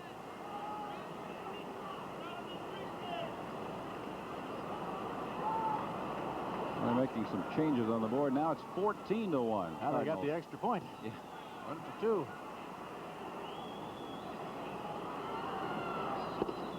Very high. 1 ball, 2 strikes. 14-2 is the score. Cardinals leading the Astros, and they're scoreless. Atlanta at San Diego in the 4th. And St. Louis-Houston game is in the 8th. Called strike 3, and this ball game ends with the Seattle Mariners posting an 11-7 win over the homestanding Minnesota Twins in the opener of the 1982 campaign. Well, for the Seattle Mariners, they pick up 11 runs on 14 hits, no errors, and strand a total of 6 runners. And for the Twins, they have 7 runs on 11 hits, 2 errors, and they strand a total of 4. Time of the ball game tonight was 2 hours and 32 minutes. The starter and winner for Seattle is Floyd Bannister. He obviously is 1-0. Pete Redfern, who started the ball game for the Twins, is the loser, and he is now 1-0 and lost 1. So that will do it here from the opening of the Metrodome for Jim Moline in the truck and Ward Booth down at the station, along with Bob Nagley, our executive producer Joe Carney up here, along with Tom Meade Jr. And for my play-by-play partner Larry Osterman, I'm Bob Kurtz, wishing you a very pleasant good evening. Once again, our final score, the Seattle Mariners 11 and the Minnesota Twins 7. Our next telecast from the Minnesota Twins will come up on Saturday night, April the 17th. We'll be at the Big A in Anaheim. Twins against the California Angels. See you then. Good night from downtown Minneapolis. Gifts provided by Seiko.